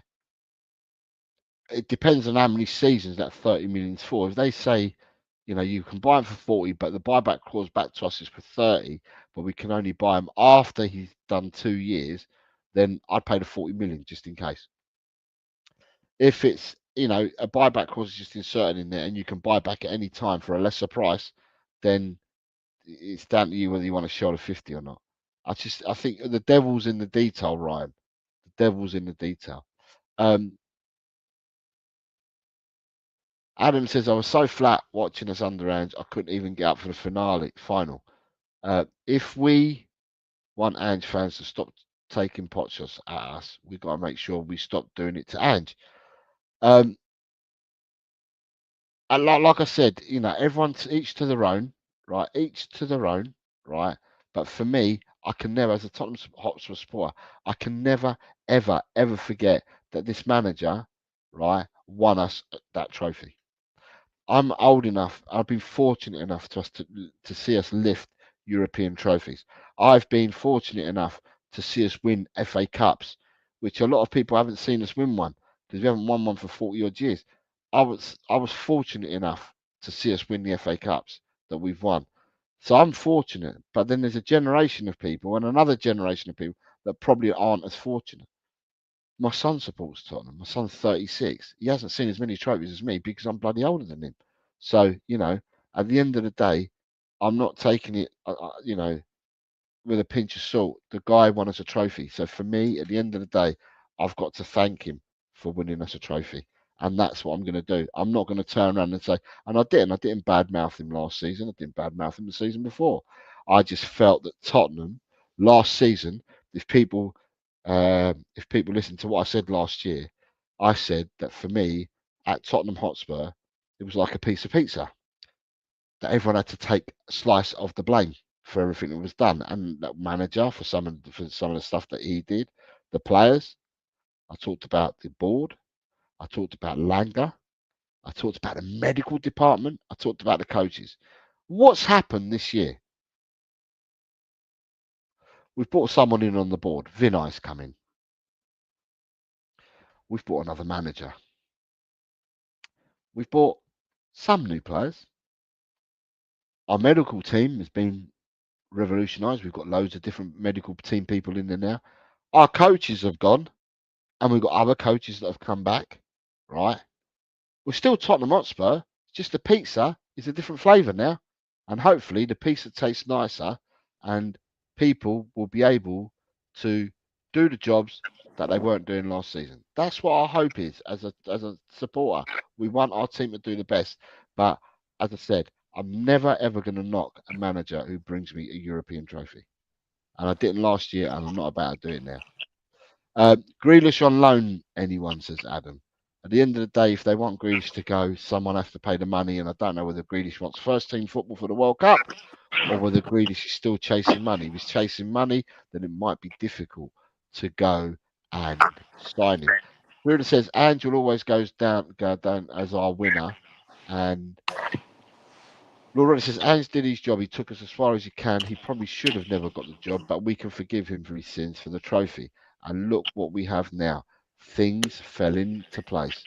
Um, Chelsea done Man United even worse though with Joe and Obi Mikel.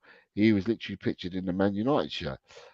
When Frank wins us a trophy, then we will talk about the Greeks, says Peter. How many loans can a club do? I think a Premiership club can only do a couple of loans. I think that outside of the Premiership, Championship, you can do 4 loans. I think Premiership is only 2 loans, is what I think. Nita says we have had many players taken from under our noses. It's called Daniel Levy Pace. Ghosty is saying well said by me. Ghosty also says my little cousin has never seen us win a trophy until Ange.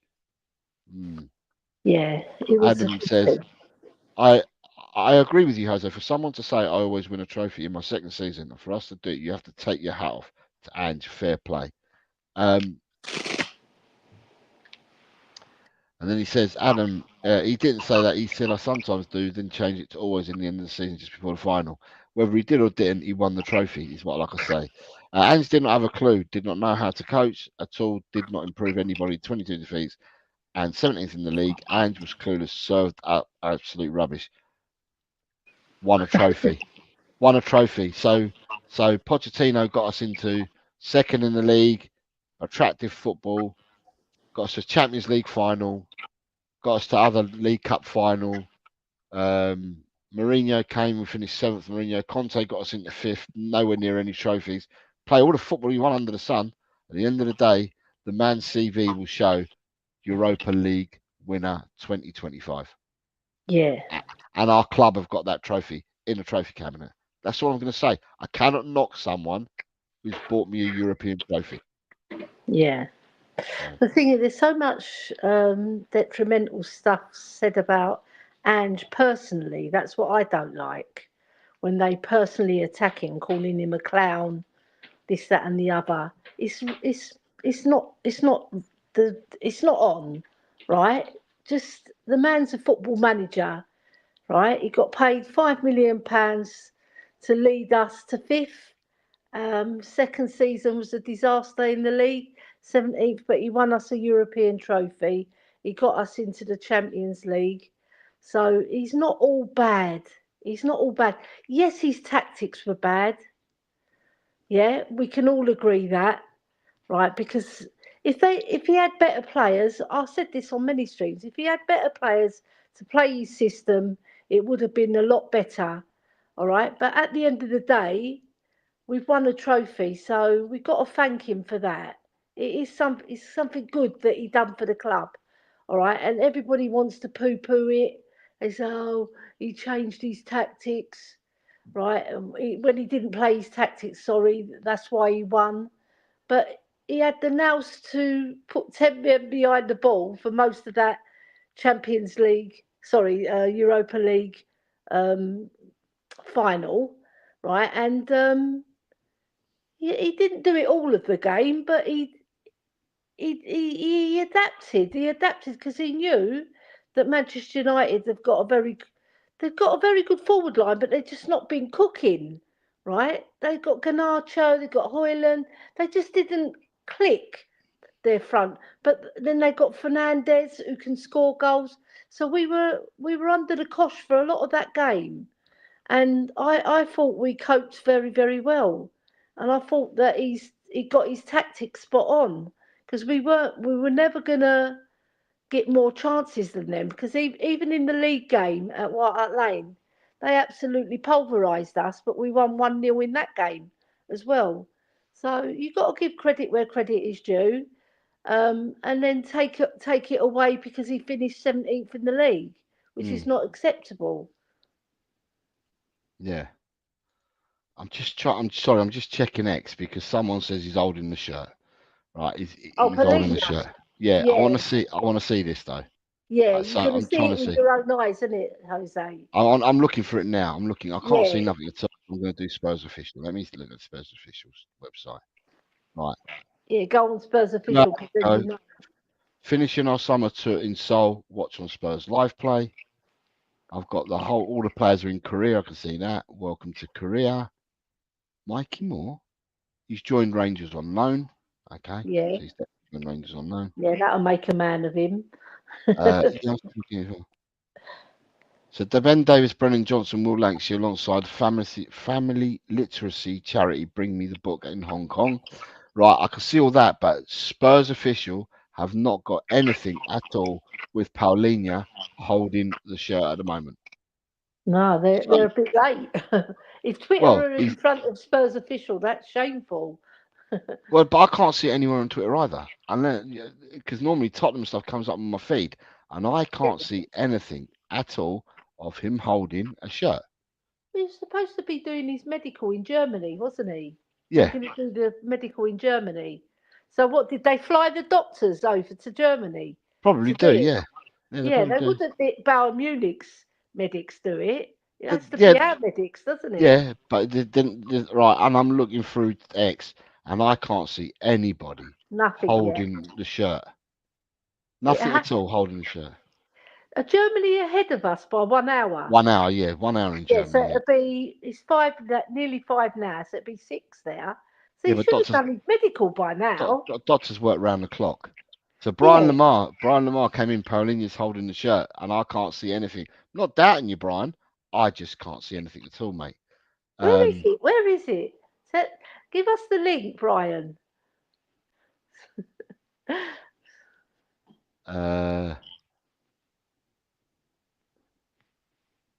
He's going to join, isn't he? Because they flew over yeah, to Ellie, come on, mate. I was told by Romano and all these fantastic people. Yeah, Romano Romano, looking Pletty Goal or whatever, Plettenberg. What's the other guy? Ornstein. Ornstein. Yeah, Yeah, they're it the was like, three main ones. here we go, triggered. Uh, medical tomorrow, all done and dusted. Three Yeah, weeks ago, 3 weeks I today, know. in fact, Ellie. It was I just announced hope three this weeks one yesterday. don't fall through. Yeah, it was Come on, announced. Spurs. It was announced 3 weeks yesterday because we signed Kudos 21 days ago. It was yesterday. 3 weeks yesterday, we Yeah. signed Kudos officially, and on the same day we signed Kudos officially, we got the here we go from these big in the nose that the following day, the Friday, so it's 3 weeks today, was the medical. And I've just come back from Spain, and all I've heard is that he signed a new contract with Nottingham Forest. Oh no. So And Marinelli please, standing over him. yeah, with a knife behind his back. But at the Yeah. end of the day, if you turn round and you say to me, he signed, then he signed. At the moment, he hasn't signed. No. Right, an hour ago. Well, we'll There's- see. an hour ago, the They can't pop this one up, TXFC surely. Maastricht is saying that João Paulinho will join Tottenham, and that was an hour ago. And that's the only thing I can see about Paulinho on it. Oh, here we go. What kit number does Paulinho get? So everyone's in front saying, what does he do? What does he do? But there's no one showing him holding a shirt. Yeah. No. Well, we have to wait. We have to wait until he's holding the shirt. Then we I, can believe it. I certainly can't see it. So, yeah. Well, you got Nita says, I ain't got a problem. Ange caused pain all over my body, but to see us win a trophy and partied hard at our parade, it was a sweet as. What I will say, Yeah. another thing I'll say to anybody who's a Tottenham Hotspur supporter, regardless of your age, is that, and I'm an old man, but I know there's younger generations doing it, and there's older generations. The 48 hours that we had from May the 21st to May the 23rd will never, ever be forgotten. So winning the trophy in Bilbao on the 21st, and then on the Yeah. 23rd, the parade on Friday the 23rd, are Brilliant. things that will never, ever, ever forget as Tottenham Hotspur supporters. We had 48 hours that will stay with you and will for you for a lifetime. You will never forget them 48 hours, whether you Yeah. were 8 years old or 98 years old. You're not going to forget them 48 hours. Do you know what was nice, Jose? I went into number 8 bar and Irish Hotspur was in there, Dave. Yeah. Right, I love Dave. What a geezer, right? And then Mia came with her brother and her brother's son, which was lovely to see Mia again. And then I was texting TJ off, TJ. He's normally on Hasper. Yeah, I know Yeah, you're talking about. Yeah, yeah, yeah. yeah. He's a nice guy, but we never met up. We got separated. I never met him, but he was separated from me, and there were so many people there, Jose. You couldn't get through. You just couldn't get through to where you wanted to go to meet people. But then Alex box office Alex texted me, and we met up. And I love Alex because he always escorts me home. He always makes sure that I get home safely. And we had a nice chat with this Greek fella called Marios, who said that he watches you as well, Jose. Um, yeah, he was lovely as well. We were having a little bit of banter, and it was such a beautiful. It was so wonderful to see all those Spurs fans happy for once. You know, Jose, you frozen? Hello, Jose. Oh dear, Jose, you coming back? Jose's gone, everybody. Yeah, but that parade, everybody, it was absolutely magical. It was brilliant. Over 250,000 Spurs fans. And I think there was even more than that. I just think they were being conservative on the numbers. Because I got crushed trying to. Oh, there you are. I got crushed, Jose, trying to find Mark at the Coach and Horses. Because he Okay. goes, come on, Nelly, come down. But I got crushed literally trying to get down there. And it was a balloon that saved my life because I saw a balloon on the floor. Right, I picked it up and I put it where my belly is because people were crushing me. Mm, Right, honestly, you could easily die in that sort of parade, easily.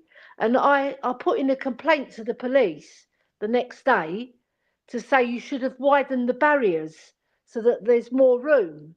mm, They should have widened. They had just a narrow pathway, Jose, and thousands of people trying to get to the other side. And then I phoned Mark and I said, I'm getting crushed, but I'm going to make it to you. And he goes, go down one of the side roads, Ellie, and come round the flats and come out the other side, which I did. And then honestly, I would have probably been a dead woman. I don't know whether if someone said How to me, bad come it down, was. if someone said to me, come down the side of the flats, I'd be going, hold on, hold on. I'm joking, I'm joking. Well, Right. there's loads of flats at the back of White Hart Lane Yeah, on the I left know. hand side where the station is. That's Yeah. where I went. Honestly, I'm telling you, I would have been a dead woman if I didn't go that way because I Right. would have got crushed. Hotspur Sam says, always wait until the photo appears at the training ground, and then only if Ali Gold confirms it, says Hotspur Sam. Oh, Jimmy there you Hotspur go. saying, Jimmy Hotspur saying that Paulinho is not confirmed on Sky Sports yet. Sky Sports, do you know what I find, Jimmy? And everybody, I find that Sky Sports, you find out more information earlier on X and places like that than what you find on Sky. Sky normally, so something like the Kudos deal was like, God, it took ages. It actually took ages to hear it from Sky, with that. It seems like everything, if you follow other clubs, like if you look at Alice Talks Football for Man United, when I see the stuff that she writes about and that, she's always well in advance of Sky Sports as well. So Sky Sports probably want it confirmed 1 trillion% before they're going to say anything. So, yeah, I take you on board, Jimmy. The Sky Sports haven't said anything. And what Sam says, always wait for the top to be put on. Yeah. Or Chinwag. hold it. Good afternoon, Chinwagsbergs. I hope you are well.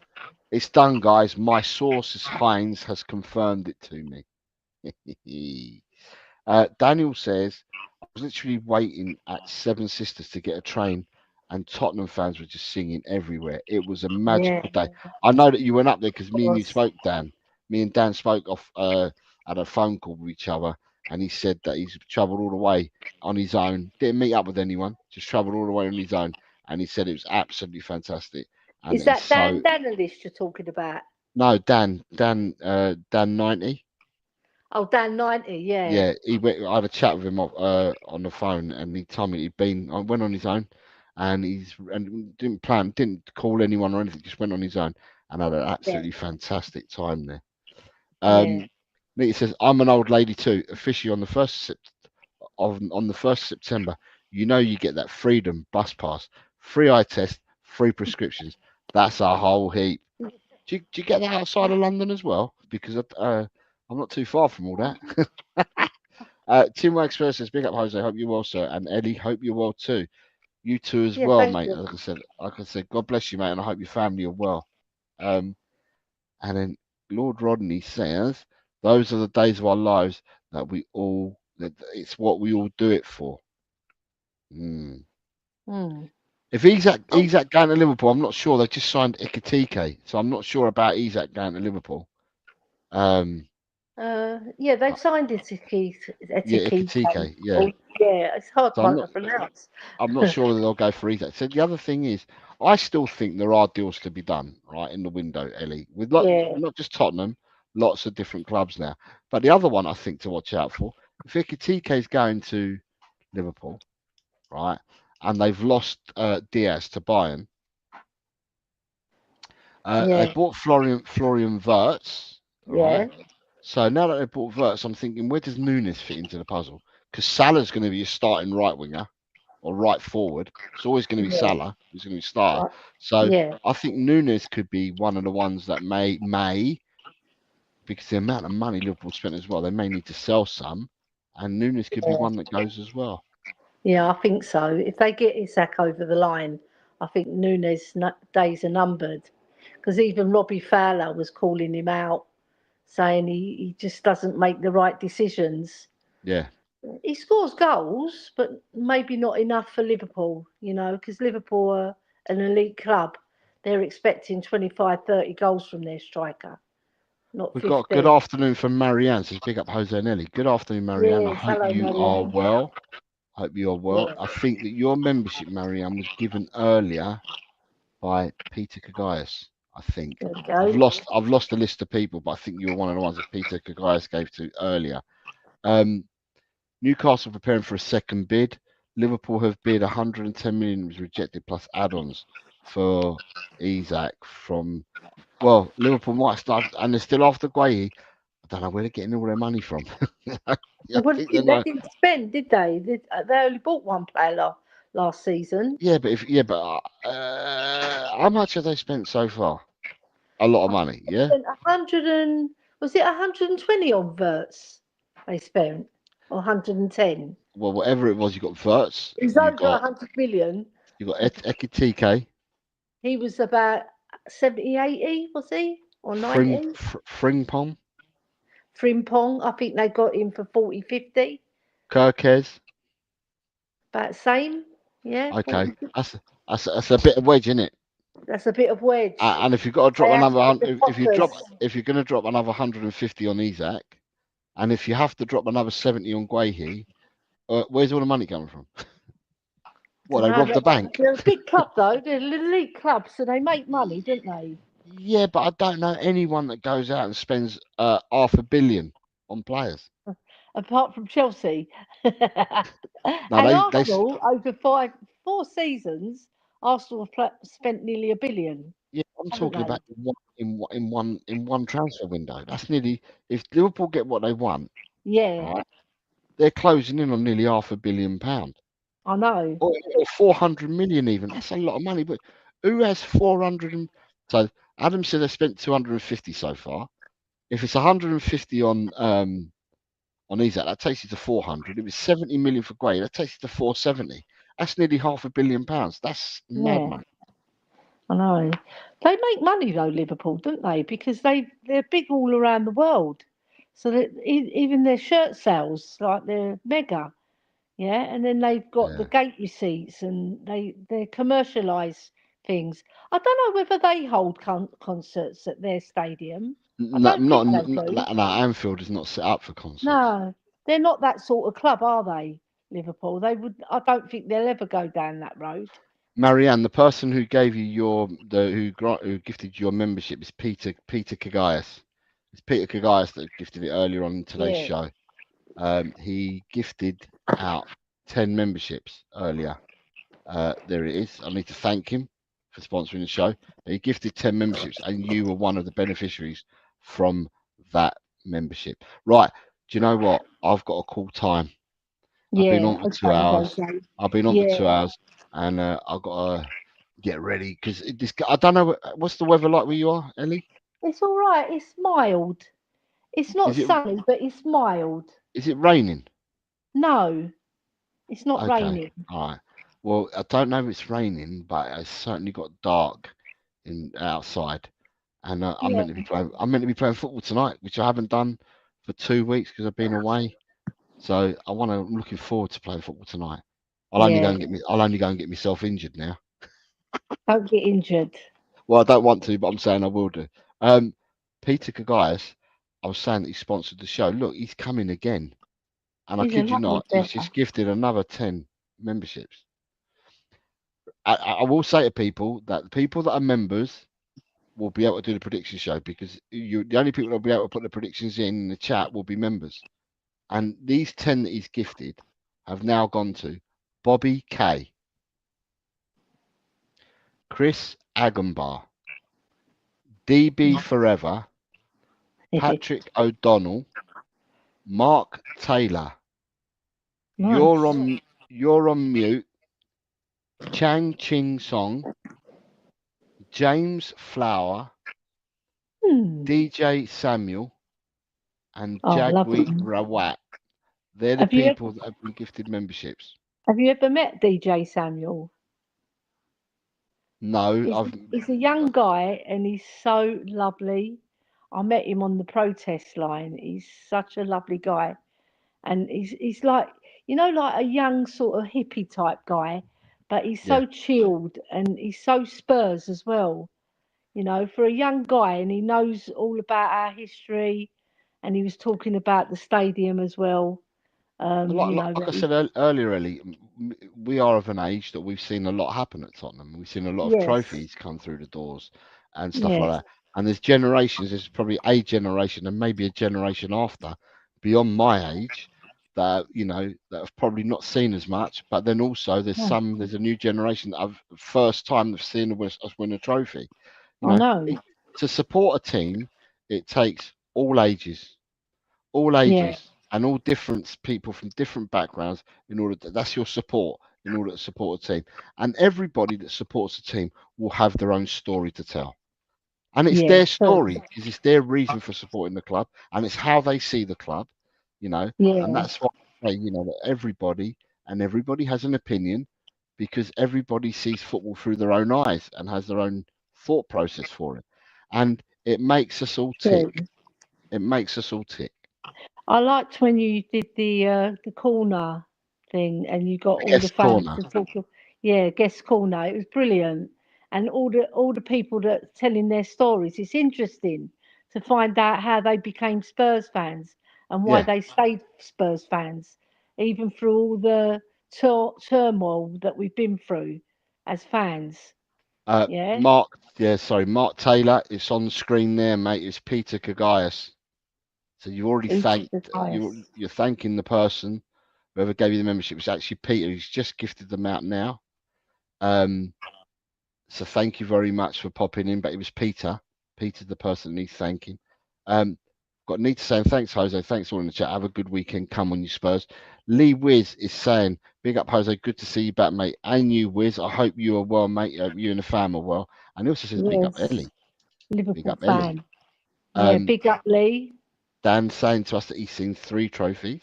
Like I said, Ellie's seen probably more than me because Ellie's I've slightly seen older than more. me.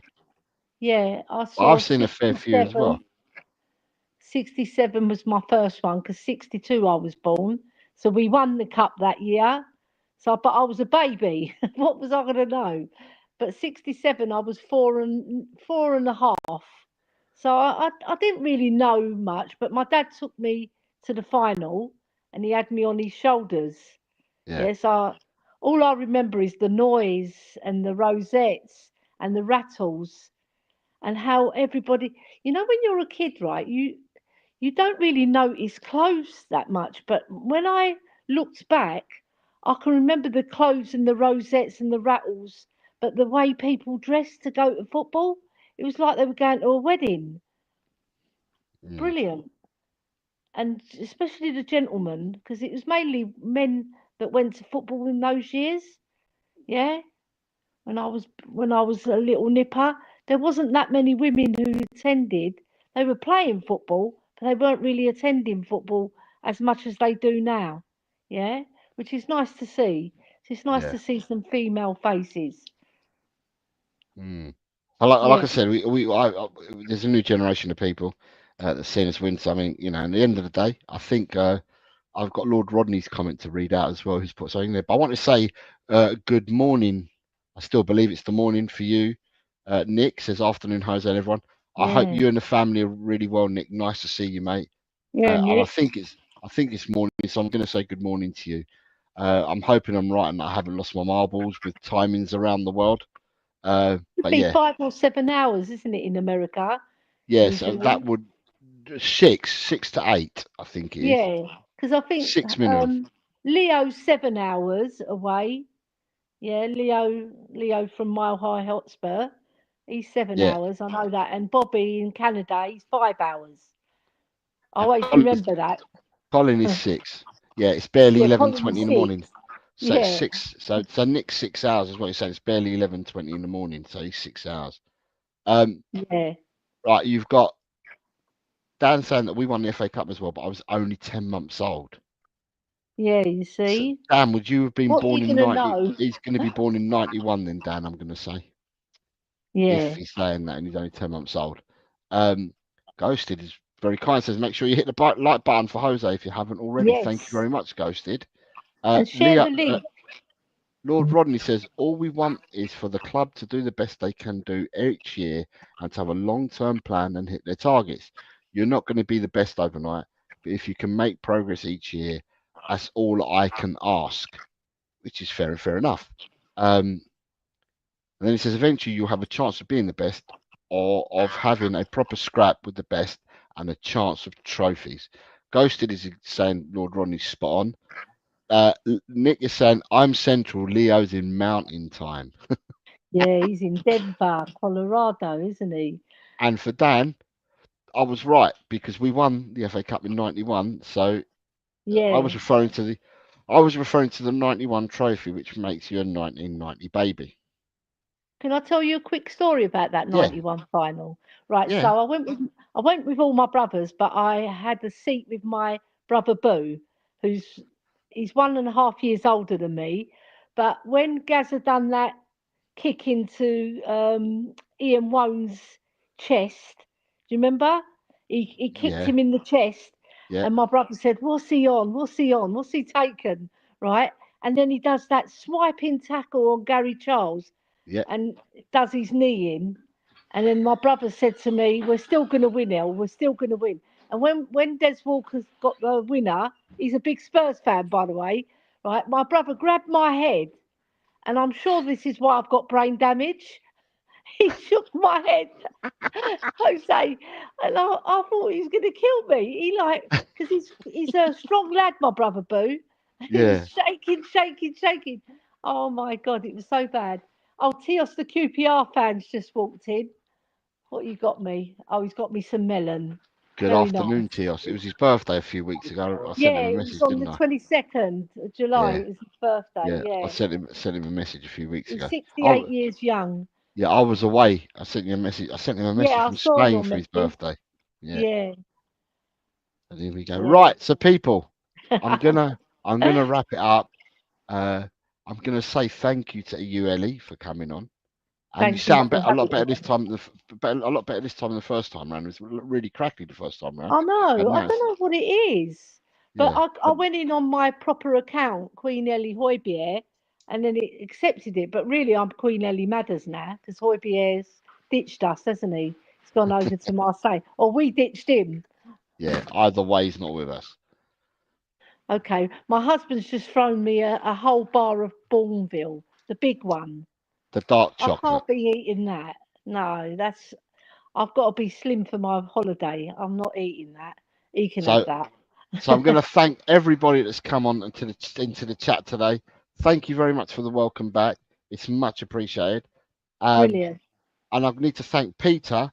And this is not a double take. Peter has gifted 2 times. He gifted 10 channel memberships, so it's 20 channel memberships gifted by Peter. And That's also fantastic. Ryan, and I can't see where Ryan's is, but Ryan also became a member at the start of the show, and it's not now showing me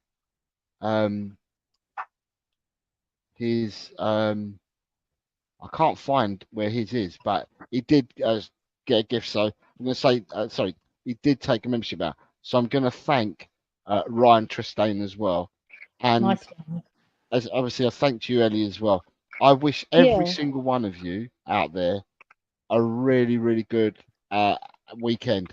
A really, really good weekend to you all. And remember what I said to you: with your family and your friends, keep them close, hug them, tell them that you love them, whatever, Yes. because life is short, regardless of what age you are. Trust me, I've been through it. It doesn't matter what age you are.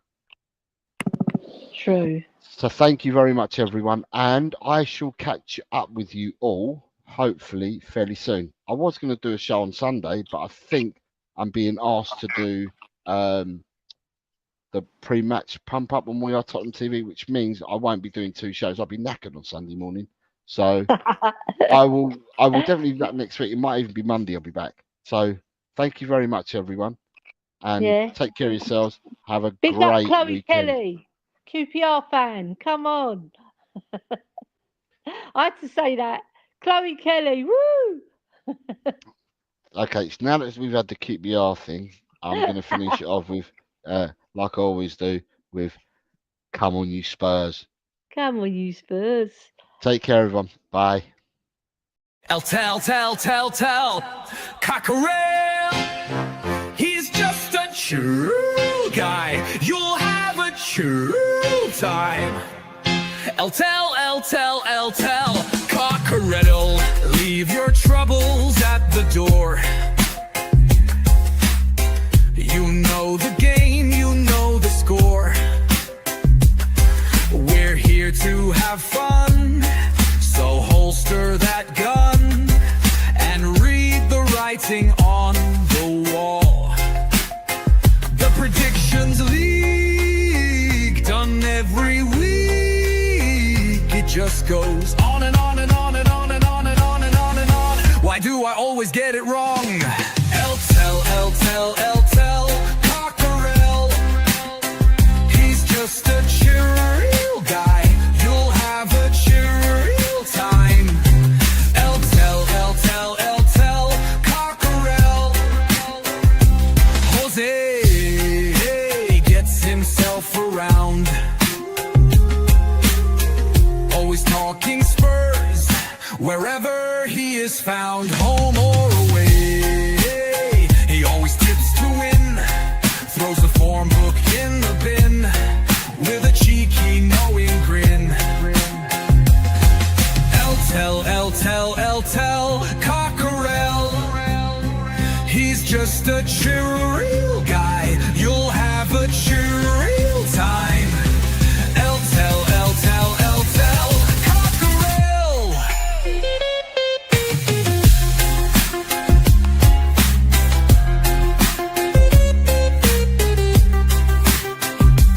The Predictions League, done every week.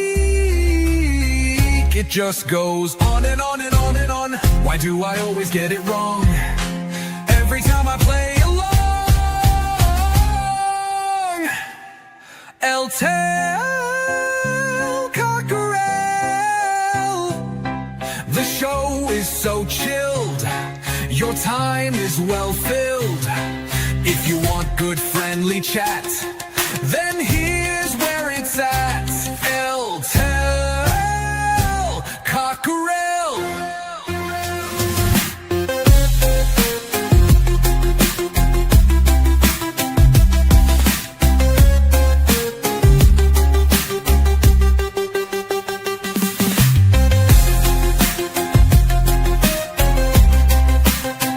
It just goes on and on and on and on and on and on and on and on. Why do I always get it wrong?